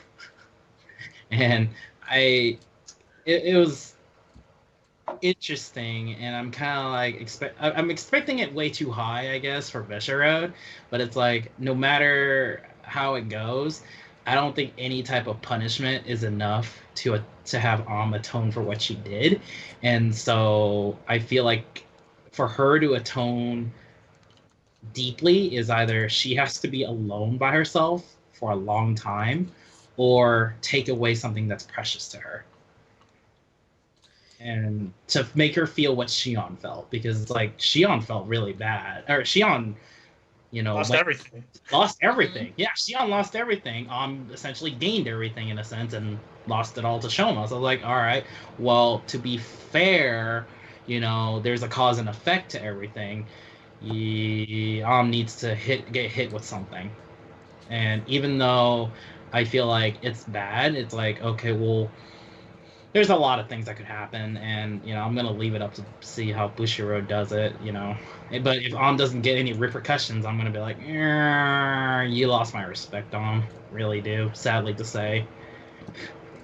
Just a quick comment, she ruined Shion's life, Right. so something has to happen to her. Yeah, it's a repercussion. It's all about Well, she's already losing Luna. Right. Well, technically, she's trying to gain Luna back. Even Chronos said the possibility to gain her back along with the Gear Chronicles, the Zodiac base. So it's a temporary loss. It's a temporary loss. But if she gets Luna back, she has to lose something. And for her for it to equal out, or else Well, if everyone becomes fine, if the parents are fine, if Luna's fine, everything goes back to normal. That's not right. the way I Yeah. see the I'm just story gonna going. Oh, Good. I'm gonna quickly just say my piece. Um, yeah, no, like both sides have lost something. Both sides want to gain something. I'm just gonna say, like, there is no in what they want to gain back. There is technically no way to equalize the price for it. I mean, like this is I'm gonna go to Full Metal Alchemist. There is no equivalency here. I mean, like, look. Shion lost Shion lost. His family just moved out to the countryside. He just lost his family prestige and title. With the path that Shion has been going for himself and the path that he's chosen for himself since the beginning of his existential crisis, he can make that happen on his own. With her existential crisis as a young child, pretty much left to like raise herself at the time. She lost both of her parents. That's pretty scarring for a child. And she's just been going through like that transitioning phase. She's like, oh, I have the chance to do this, but I have to work for years to do this. And then a new existential crisis, a new change of heart comes in. And it's just like, okay, in a way, I can see Bushiroad wrapping this all pretty in a bow. Like, maybe not like right away, like a Disney ending, but more like, maybe in a few years, parents would wake up. They're as like the opening sequences have have hinted to, especially towards Luna, there will be greater crisis involving Luna, possibly the loss of Luna. God dang Again, it. that's totally based on what has been hinted in the opening credits. But like, Shion has his rights to be angry. He has lost what he essentially believes is everything. But again, that's mostly perspective. That's perspective. I can't talk fast today, or at all. But yeah, no, like the crisis between both characters is huge right now, especially since especially for Shion, seeing that they were quote unquote on opposite sides of the field of the spectrum or whatever you want to call it. Yeah. Fair Yeah. point. Fair point. Yeah, that's a good point. Yeah, I kind of like for her to like, what was it? Taste of your own medicine kind of thing, or like something along that lines. Is for some odd reason I'm like that's kind of in order, or like it's all along the lines. It's like you got it coming. This is Yeah. gonna probably come true no matter what. As bad as it sounds, I feel like that's gonna happen to Well, make as it this, right, to make well, as everything. the old saying, yeah, like as the old saying goes, path to hell is on good intentions. Yeah, Okay. that's all I got. Nice. What were you gonna say? I was interested in oh yeah. you had your input. Yeah, Okay. I was gonna ask a night swag. Sorry, So Misaki.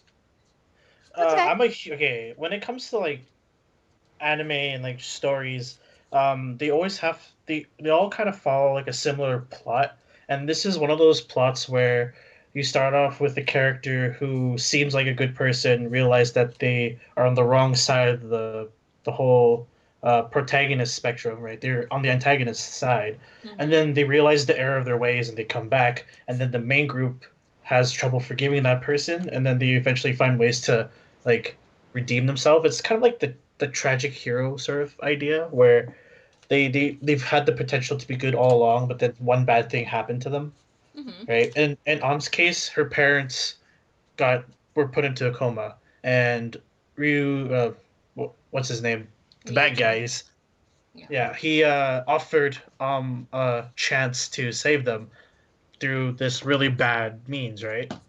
Mm-hmm. And then because of this, basically she made Shion lose everything that his life has prepared him for, right? His company, his family name, all that stuff. And it's totally understandable that Shion would not forgive but with the way the story is going, by the end of this, Shion's family should be put back into power. Shion would get his rightful title as the owner or CEO of Kiba Corp, right? whatever that is. So, if Bushiro writes the story out properly and if they pace it correctly, by the whole end of the Zodiac arc, as I'm going to call it, because we're dealing with the whole Stride Gate and whatnot, the Zodiac arc, um, everything should resolve itself. And along the way, Am's going to find a way to redeem herself, not only to the group, but to herself as a person, right? Which is why I really like not as a character, not just because she plays Grand Blue, but because she has so much room for growth. Because she's on the wrong side. Like my favorite characters, to be quite honest, have one of two categories. The first one being that they were once the bad guy, and they realized the error of their ways and joined the good guys, right? And then then the second, and the second category is that the character died, but that's not the situation we have here. No. I mean, she plays Grand Blue, so dead people, right? Can I quickly just say, when you described Myojin like that, I instantly thought Madoka. Stop. Oh gosh. No, don't. Would you like to make a contract? Oh my Stop. Be a god. magical girl? Oh no! How dare you? How dare you bring my favorite anime into this? So does this mean Luna gets her head bit off? No! Stop. Why? No. Yay! No! Why? Well, I'm sure she'll get ahead of Don't something. even. Alright, back on track. I'm gonna go hide under a blanket and cry now. Bye, guys. Hey Kumi, this is my podcast. But anyway, yes, but seriously, back on track. We were just talking about the episode of recently of Vanguard. But anyway, but before we get to that, Kumi, would you please, you lovely Oracle think tank nun, would you please introduce yourself? Hi, everyone. I am the page of the Kumi Okazaki. Nice to meet you. You okay? I said it backwards. I'm sorry. Yeah. Yeah, I noticed that. I am the page. Oh, okay. Page I of am the the Kumi page. admin. And She's the page master. I accidentally said Canadians before, too, when I was telling my boyfriend about this podcast. Is that Vanguard Claire from Canada? Tetsu is. I am. Me and that kid are. Night Kid too. Yeah, no, we're totally called Canadians. Or Canadians.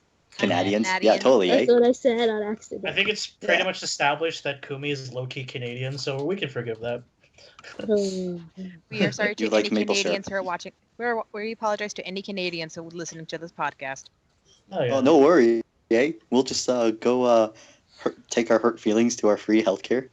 Yeah, there's nothing about that, eh? We're just gonna go to the north and get donuts and live in our igloos and snow bears. Oh yeah, and then Yeah, we're gonna go hosers. watch. Yeah, your hosers are gonna go watch the hockey game. Talk about it for a little bit.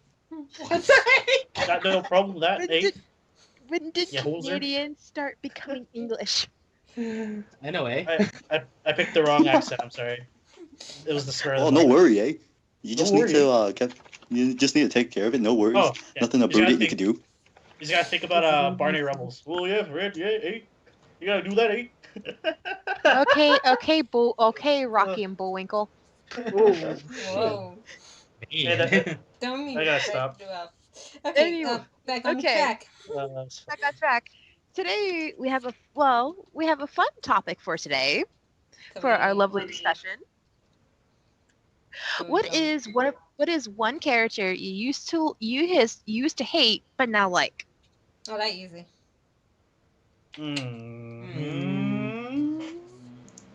What happened? As we all unanimously make the same sound. This is a fun discussion topic because we supposedly didn't have enough. And keep it fast, people, when you talk about your Switching topics. from, I guess we're switching from the episode, even though I get into saying it. Oh, I'm Okay, sorry. sorry. Kumi, explain yourself. Okay, so the episode. Thank Right. you very much for remembering me. Okay, anyway. It's okay. I forgot Shion too. Oh, nice Oh, job. yeah, we did. Okay, my opinion on the episode. All right. I didn't see it, but I got a summary. Poor Night Kid. Anyway, so my opinion is, okay, so basically from what I was told, asked Chrono, the team big, for help saving Luna. And I'm trying not to swear, I really am. So Shion said no. Chrono said meh. And Tokoha said, okay, I help. Try to.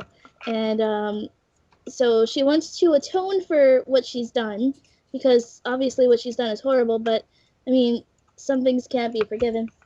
I feel like, I understand where Shion's coming from. I do. Um, and I understand his anger and his hatred, but it's at least do it for Luna. Not do it for Luna. Even though Luna did some bad stuff too, but still, like, I don't know. Come on, you guys are a good team. Fight for the greater good. And all that jazz. So, I mean, I feel like he'll eventually be coming around, but it'll take some time and prying and crying. Alright, that's my opinion. I tried to make it short and sweet. It's okay. Sorry about that, Kumi. But I feel anyway, like back Mama's trying. to Mama's trying. but anyway, Okay, back to our topic. Was there a character that you used to hate that you guys now like? Did we still forgot about Shion? Oh, Shion! I went for the episode. Okay. Hey, Okay, we good. Sorry, Misaki. it's So, okay. is there? I am a derp today. Nah, it's a Wednesday. That's why we have it on Wednesdays. Everybody derp day. So is there a character that we like now, but used to hate in the past, right? Yes. Okay. I'll give you a prime example. I hated Shion. Ow! Hey! Nothing personally to you, Shion.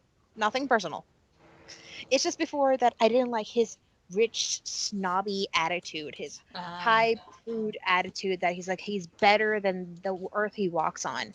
But when he got that taken away from him and he lost everything, he became a better character. He actually grew more on himself and is in relying on his friends instead of being like, "Oh, woe is me. I don't have anything. I'm not the rich kid boy anymore that I can't depend on my parents' money or anything like that. I am now my own person. I am my own self." Hmm. Actually, that's a good point. Hmm. That's just my personal thing. Yeah. Hmm. I guess I'll go because I actually do have a character like that. Ouch. So a character that I used to hate but now like, right? Mhm. Kinda easy. I have to go with the being evil villain of this series. It has to be Ryu-chan. Oh. Yeah. Yeah, I understand. I mean, even though we still haven't got the full backstory, even though we still missing stuff about him already from what we see, we can tell that he had a bad life growing up. I mean, I know the feeling of hearing your parents yell at each other each single time, and that get to you. And then for having somebody who was trying to help you through that, and for them to end up dying, it's really hard, and you really do want to change the world, so then everybody have that free chance to have a good life, and for that everybody to have a better life. It's understandable. And after I saw that, I'm like, you know what, even though you still kind of the evil person guy in this series, I can see where you're coming from, and yeah, I understand how you came to be. Do I still approve of it? No, but still want to have everything. Do I still approve that you're trying to take all the luck away from Cray? No, but I can understand it better, and it make me like more or less respect Ryu Chan more now than I did before, and I kind of hope that he does have a redemption to himself, because I want him to come back still to be that person, that good car fighter that I know is in there, but we just have to wait and see towards the end. Very nice. Everybody quiet. Not get back. Welcome back, Night Swag. Oh, okay, that was weird. My internet But cut off Me somewhere. pirate. So, What did I miss? You have Well, returned. basically, what you missed was we're talking about characters that we used to that we hated, but now we like. Is it limited to like characters in the show, or Nope, it could be whatever you want. um But as even though we need to keep it short. um if anything for Vanguard, to be quite honest, I used to dislike Suiko for the longest time. Yeah. Whoa. Mostly because like her whole position in the early stages of the show was like, what are you even good for? Absolutely nothing. But then later her relevance became really important, especially in season 3. Was it season 3 with the whole like Joker era? Yeah, season 3 Yeah. was like Joker, right? Yeah. So yeah, and then she became important. I'm like, yay, Suiko. And then later, I found out that Aimi-chan, who voices her, now voices Amu. So I'm just like, hey, Suiko.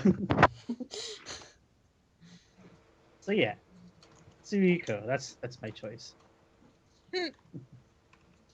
Alrighty. Tetsu, do you have any?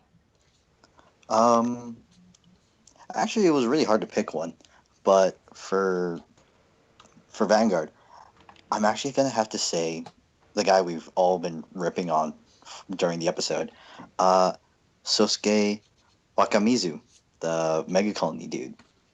Hmm.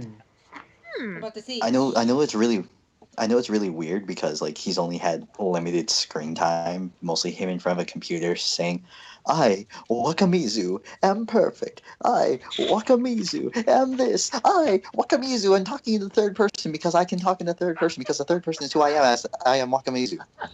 Kakadori That's but yeah, like he is pretentious. He is quite egocentric, narcissistic, and possibly maybe has a disorder I could study up, and I do enjoy analyzing him a bit.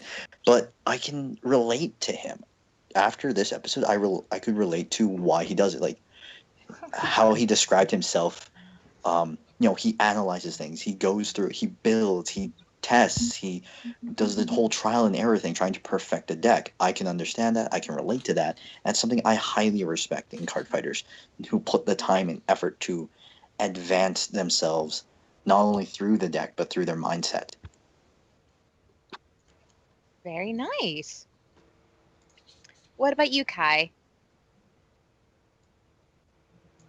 I don't necessarily hate a lot of characters though, but I would say I also did not like Shion during the first part until like he actually had to go through that whole character growth thing, and the fact that he had to realize, you know what, just I may have lost everything though, but I can actually start over though. I mean, once you hit the bottom though, there's nowhere else to go but climb back up again. So, and he took advantage of that really well by just growing from each fight he had from like, say, like he went up against Miwa, Kai, and everyone else along his way though. So, and in the end, he actually learned how to like use what he's learned on the street in order to actually keep on going too, and also to just keep gathering information as well. Just making friends with those like guys who originally wanted to just punk him and stuff too. Very nice. Star Vader? Um, it's pretty tough to say. Oh, crud. There was one that I thought about not liking at the beginning, and then it kind of mellowed down a bit. I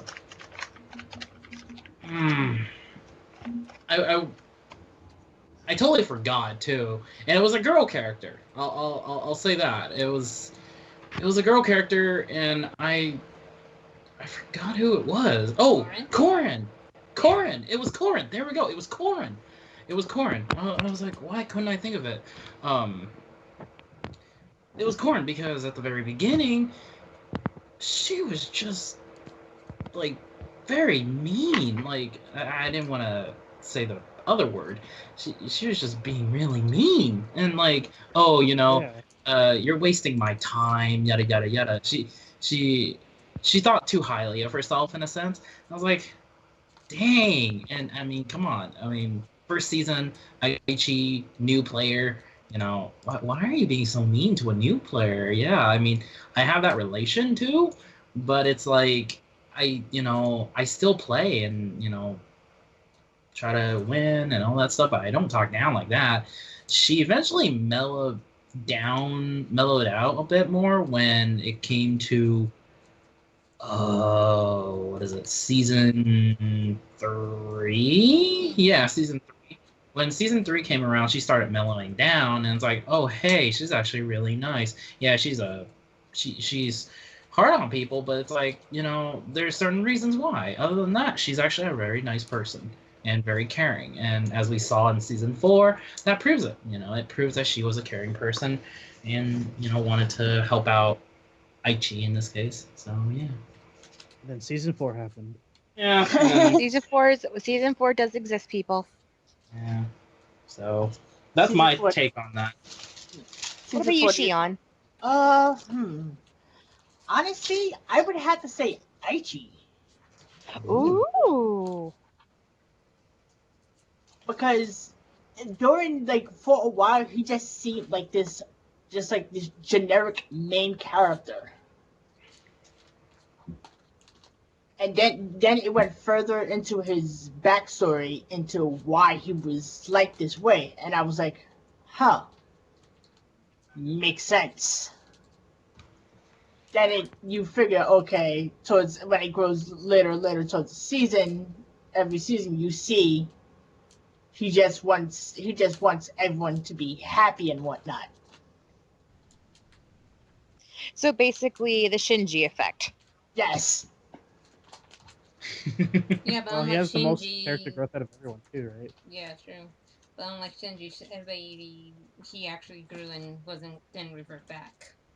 He created something that was almost uncreatable, a thing on the moon. Yep. He lived on the moon. Nope. So what about you, Kumi? Is there any characters that you disliked? Oh, I'm gonna get. But then started to like? I'm going to get killed. Asuka. Yeah, let me kill you. Oh, I hated Asuka so much.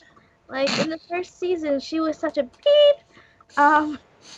Because it's like she had an attitude and she had arrogance, and it was just like not directed really towards anything. And then the obsession with Ren, like it was almost psychotic in a way.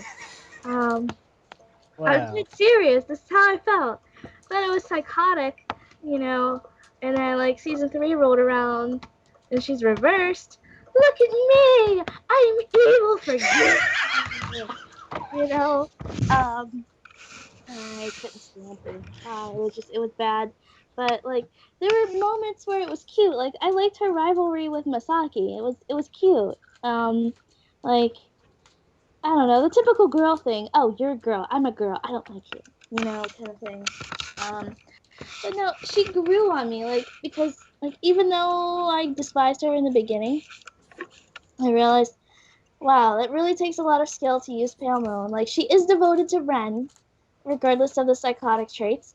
But I mean, she's devoted to Ren, and like to have such a loyalty to someone is very admirable. Even though she got friend zoned, I mean, it was. You're so loyal, and you're still loyal after you get friend zoned, because you just want somebody to miss you. Yeah. But no, it was loyalty, and that's admirable. Like, she's loyal to her team. She's she's not an evil antagonist. I mean, she's just a character that knows her stuff. She knows her Pale Moon, and I respect that, and that's why I like her. No. I'm wanting to add a little bit to that. It was actually sorry, but I actually have to say as well. It was a toss up between Korin and Asuka for me, but I ended up choosing Korin. I would have chosen Asuka if it wasn't for the fact of what I said about Korin.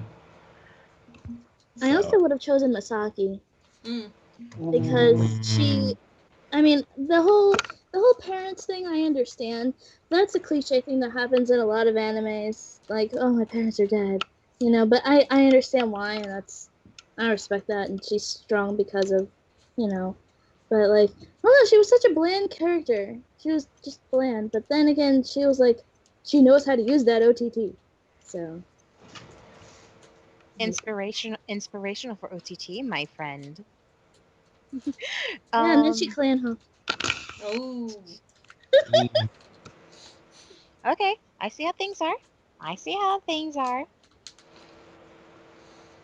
Anyway, let's see. Shion, who did you dislike? But dislike at first, but like them. I already Isn't it chose my person. Aichi? he said Yeah. Yeah, Aichi. Aichi. Yeah. Sorry, my bad. Okay, Asuka. He said, or she said Ryuzu. Oh, Yeah. Ryuchan. okay. Is there anybody I missed? I apologize. My brain is derping today. This we Mm, done. no. I think that is everybody. My Yeah, I bad. think I thought we had to have one more. Alrighty. Now the last one. Now the last before our conclusion is Kumi's weekly question. Okay. So, hi everyone, it's Kumi, and I'm not recording because I recorded this previously. I Mhm. didn't think I was gonna be here. Anyway, so this week's question is: how much do you spend on Vanguard on an annual basis? Oh no. Give us a summary. Oh no. Tell us the deets. Um, Okay, everybody, we'll so- give you at least about 5 minutes. How many months are in a year? 12? Yeah. I'll lower the standard and go first. okay. Um, if we include card sleeves and packs, if we include card sleeves and deck boxes, All right. and I average out the past like past like 3 years, $200 Annually. Annually. annually. So like every year. Every year. So yeah, if I average it out, um, like 150, it's like barely hitting 150, barely hitting 150, 150? Mm. Okay. barely That's hitting so. 150. Okay, so I'll go next. Adding in. Oh wow. Yeah, because I did got a. Funny enough, I did got something for Ami, not Ami, telling me something is ready. So. Um, if including card sleeves and including sneak peeks and including cards, deck boxes, and everything.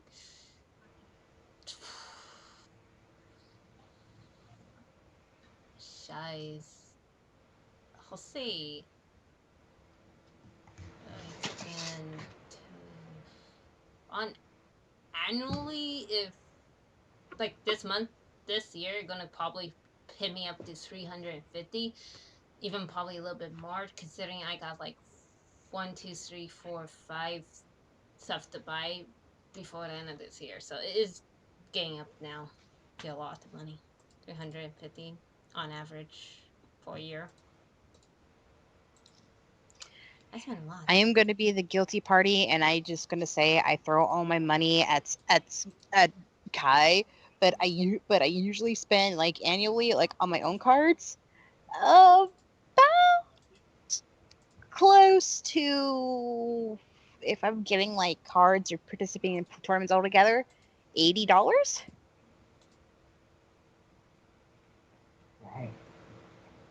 Now How? those are goals. Um, I I I I I guess I'm like the biggest spender here in my case because from my last thing that I've noted or my account, out of everything that I've actually bought within the past year, if I count sleeves and everything, I probably spent close to like $4,000 or $5,000. Damn! Ugh. How are you? How are you still alive? Does he have a I good income? because I work for one thing, and if people are wondering, the money I spent for cards, it's actually my money, not my parents' money. It's my money.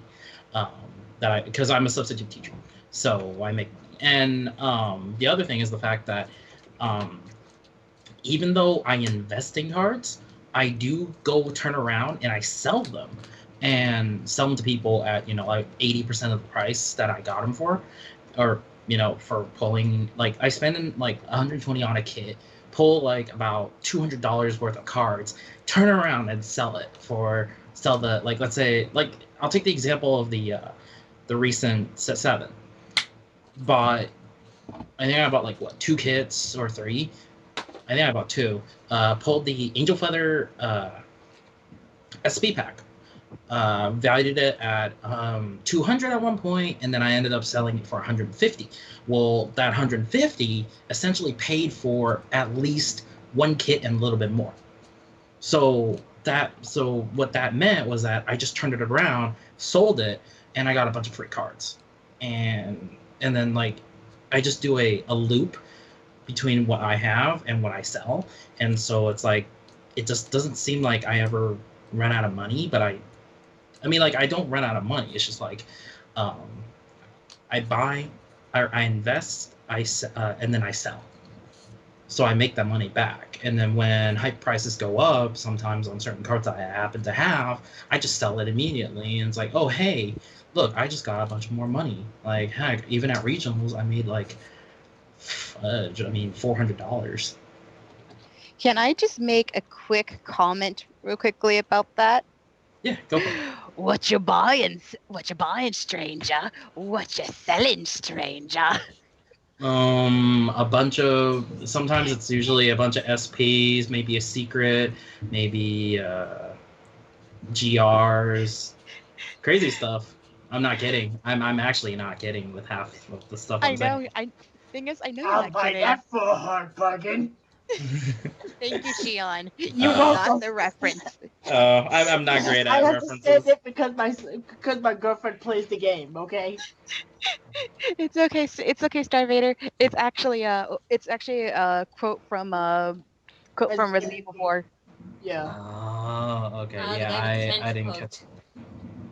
Yeah, I didn't Okay. catch that I at like all. So I But think I'm almost tied with Alex. I've been trying to like cut down on spending because life is getting in the way. So, but like during my prime of Vanguard, I would spend like what? Yeah, around what you said, what, 5 grand, about right? about About, yeah. For me, it was like 3 grand. But the thing is, I have a terrible paying job, so pretty much all my money went to cards.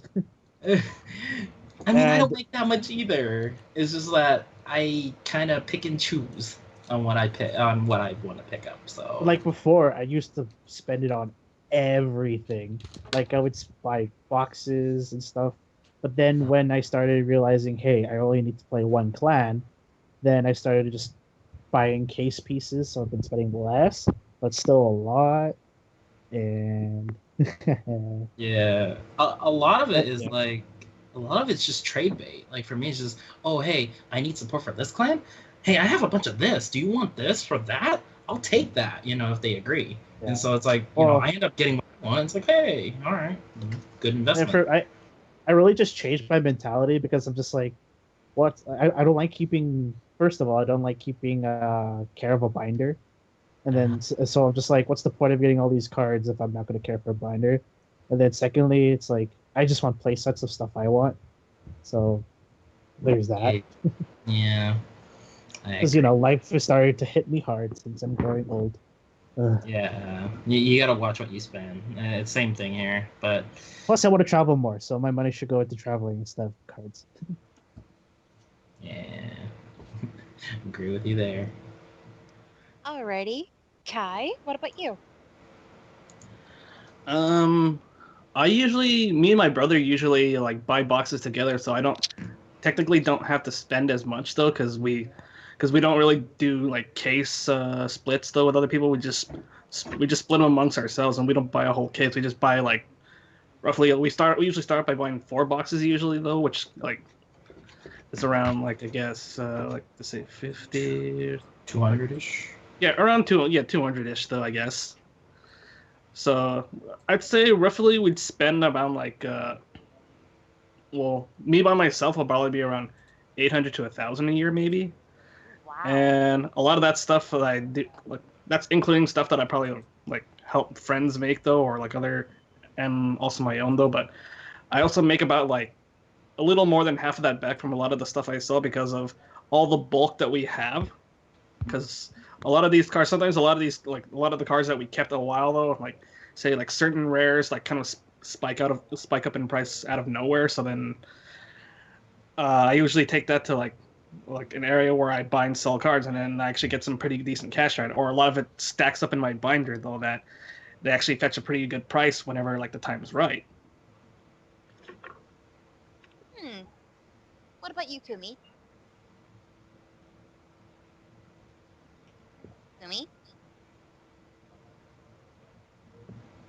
Kumi. I was muted. I'm so sorry. I had a hard time getting to it in time. So, the main thing I usually buy is Bermuda Triangle extra boosters. And last year I spent like 6 boxes worth, which was About 200. yeah, about around 200. So around there. And like certain singles of what I need, but that's not that often because like Kai's generous enough and helps me out occasionally, which I'm very, very grateful for, by the way. So like I'm trying to, Don't sink into my level or Night Swag's level. We're way too far down in hell. Go up. I can't afford ORZ. to. So Yeah. I budget buy because money is scarce. Yeah. I'm addicted to opening packs. That's why I'm down to just sneak peek stuff now, because usually I get what I want in sneaks. And it's like, okay. Now I buy singles, and even then that's still expensive. I usually say Was- my money goes to my crack addiction, and that's cracking packs. Whoa. If you want to Whoa. go to hell for cheap, the darker regulars are selling tickets. Cool. You're not don't lie. You never Don't sell lie. your stuff. You never sell your stuff. Get out of here. Oh, I'm not selling anything. I'm just saying they're cheap. That's why I don't spend too much. Oh. Tricky. And still no one can get them. At least here anyways. No. Over here, we can get all the DI that we want. And I wanted to play Amon for the longest time. But this guy over here. Well, Hey, you know, sucks to suck, right? hey, Night Swag, we have 4 Amons over here. Want one? Just kidding. Well, JK. 1. Give me 4. We do like a illegal type trading route, so then you guys can get darker regulars. We go underground. We go Like a underground. smuggled. So that use the Night underground Swag- railroad.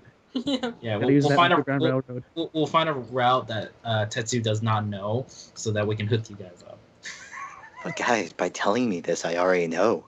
No, you don't. You know where the location is. We never said the location. Ha It's in the trunk of your car. Yes, we are talked going about to- this. we No are going going into to- people's cars. We're going to throw Night Swag in the trunk just so he can get darker regular cards. I see. Easy peasy. Makes sense. Yeah, dude, what we talked about you hopping into people's cars. We haven't. Open the window. okay? We 'Cause, haven't. You know, That's the thing. Because No I'm not hopping used in to people's- this. What is Hmm? this car you speak of? I am a Canadian. I jump on polar bears. And moose. and snow sleds What the? and moccasins. This And group, I love tokes. you guys. Misaki, Yeah, look we at it. totally love you too. Hey, Okay, is anyone else that we missed? I'm the only one. No. Okay, Shion, how much do you spend? Usually I buy when I buy when I buy cards and stuff like that. I'll buy them together. I'll buy them with my friends. So normally we also spend together in a way, come together. So I would have to say, honestly, about like maybe 300. Hmm. Dang. Oh my life! Why do I spend so much How money? do you guys do this? Remember, Alex, it's kids. okay. We could cry together. I know, Remember, right? kids. Drugs are bad. Spend your money on card games instead. It's just as worse. There's just so much we It's want to just buy. It's just a card game. I never knew a card game can be this much. It's not only draining for the wallet, but it's also draining for the soul. Not use It's not use Pale Moon. if you have a soul. Hi. Would you like to sell your soul for a few packs? Always. It's We have all a a Mon's lovely deal. plan. Oh, yeah. Anyway, I think that's everybody for this week. So Asuka, question: how we do the hashtags? Alright, everybody, you know the drill. Put in the hashtag, and you need to pick one Misaki to choose. Okie dokie. Everybody, we will, as you're putting in your hashtags, let's give our ending comments. We'll start the ending comments with Kumi. Oh, any comment. So, summer's winding down. Enjoy it while you can. Whether that's relaxing on the beach or playing Vanguard with your buddies or watching the anime.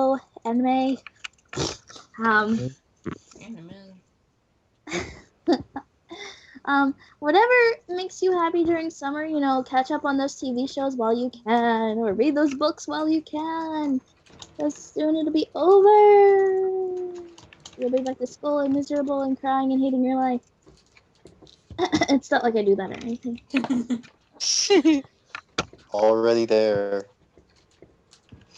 All right, Asuka, your ending comments, please. Well, apparently, don't be like a chaos breaker or a night kid. If you're gonna get into Vanguard, choose one clan at one time, but eventually you'll get into more and then more and then more. Yeah, that happened with me. Yeah. Yeah, it happened with me. It would definitely be Pale Moon, but hey, I get into two more decks. If anything, enjoy Vanguard for what it is. Having fun with your friends, enjoying discussions about Vanguard. And if anything else, cannot wait for regionals and cannot wait to spend more money on Vanguard. Dang it. I'm done. I'll join the Okay, Vanguard fan. Night Kid, uh, your comments, please. all right. So we're in the last month of summer, guys. So enjoy it while you can. Make sure you stay indoors to hide off from all those mosquitoes, and enjoy the summer while you can. And goodbye to the fridge because we only need one.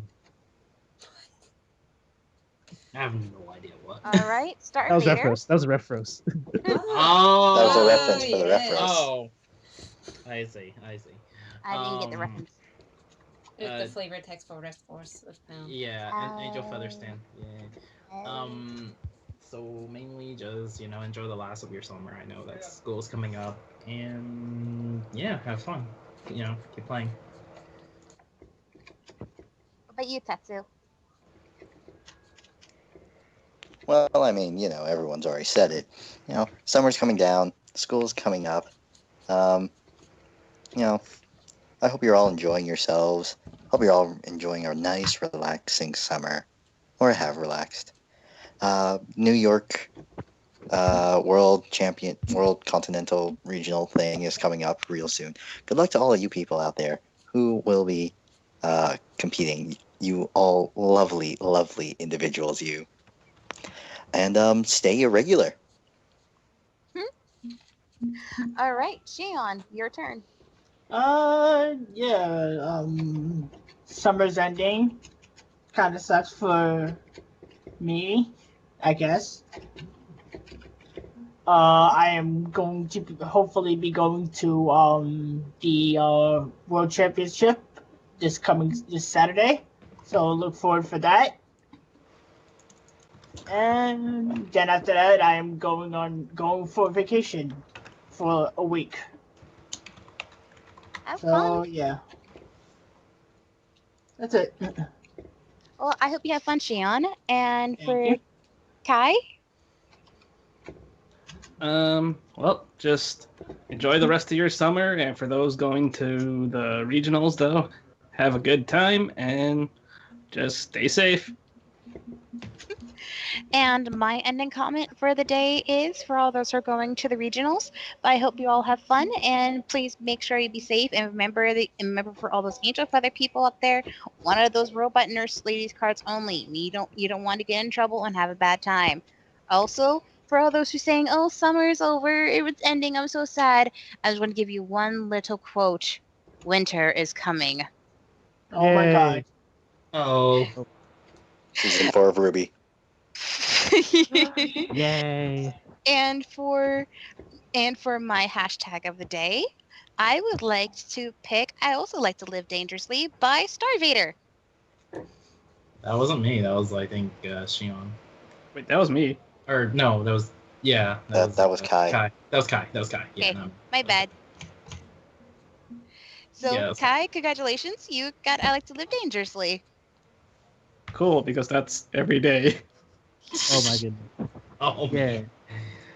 And so this concludes the Misaki podcast of the week. I hope I did a good job and I hope it wasn't boring everybody. And thank you so much, everybody, for listening to the podcast. Have a good day, everybody. Later. Bye. Stay Bye. irregular. Later. Later. Meow. Bye.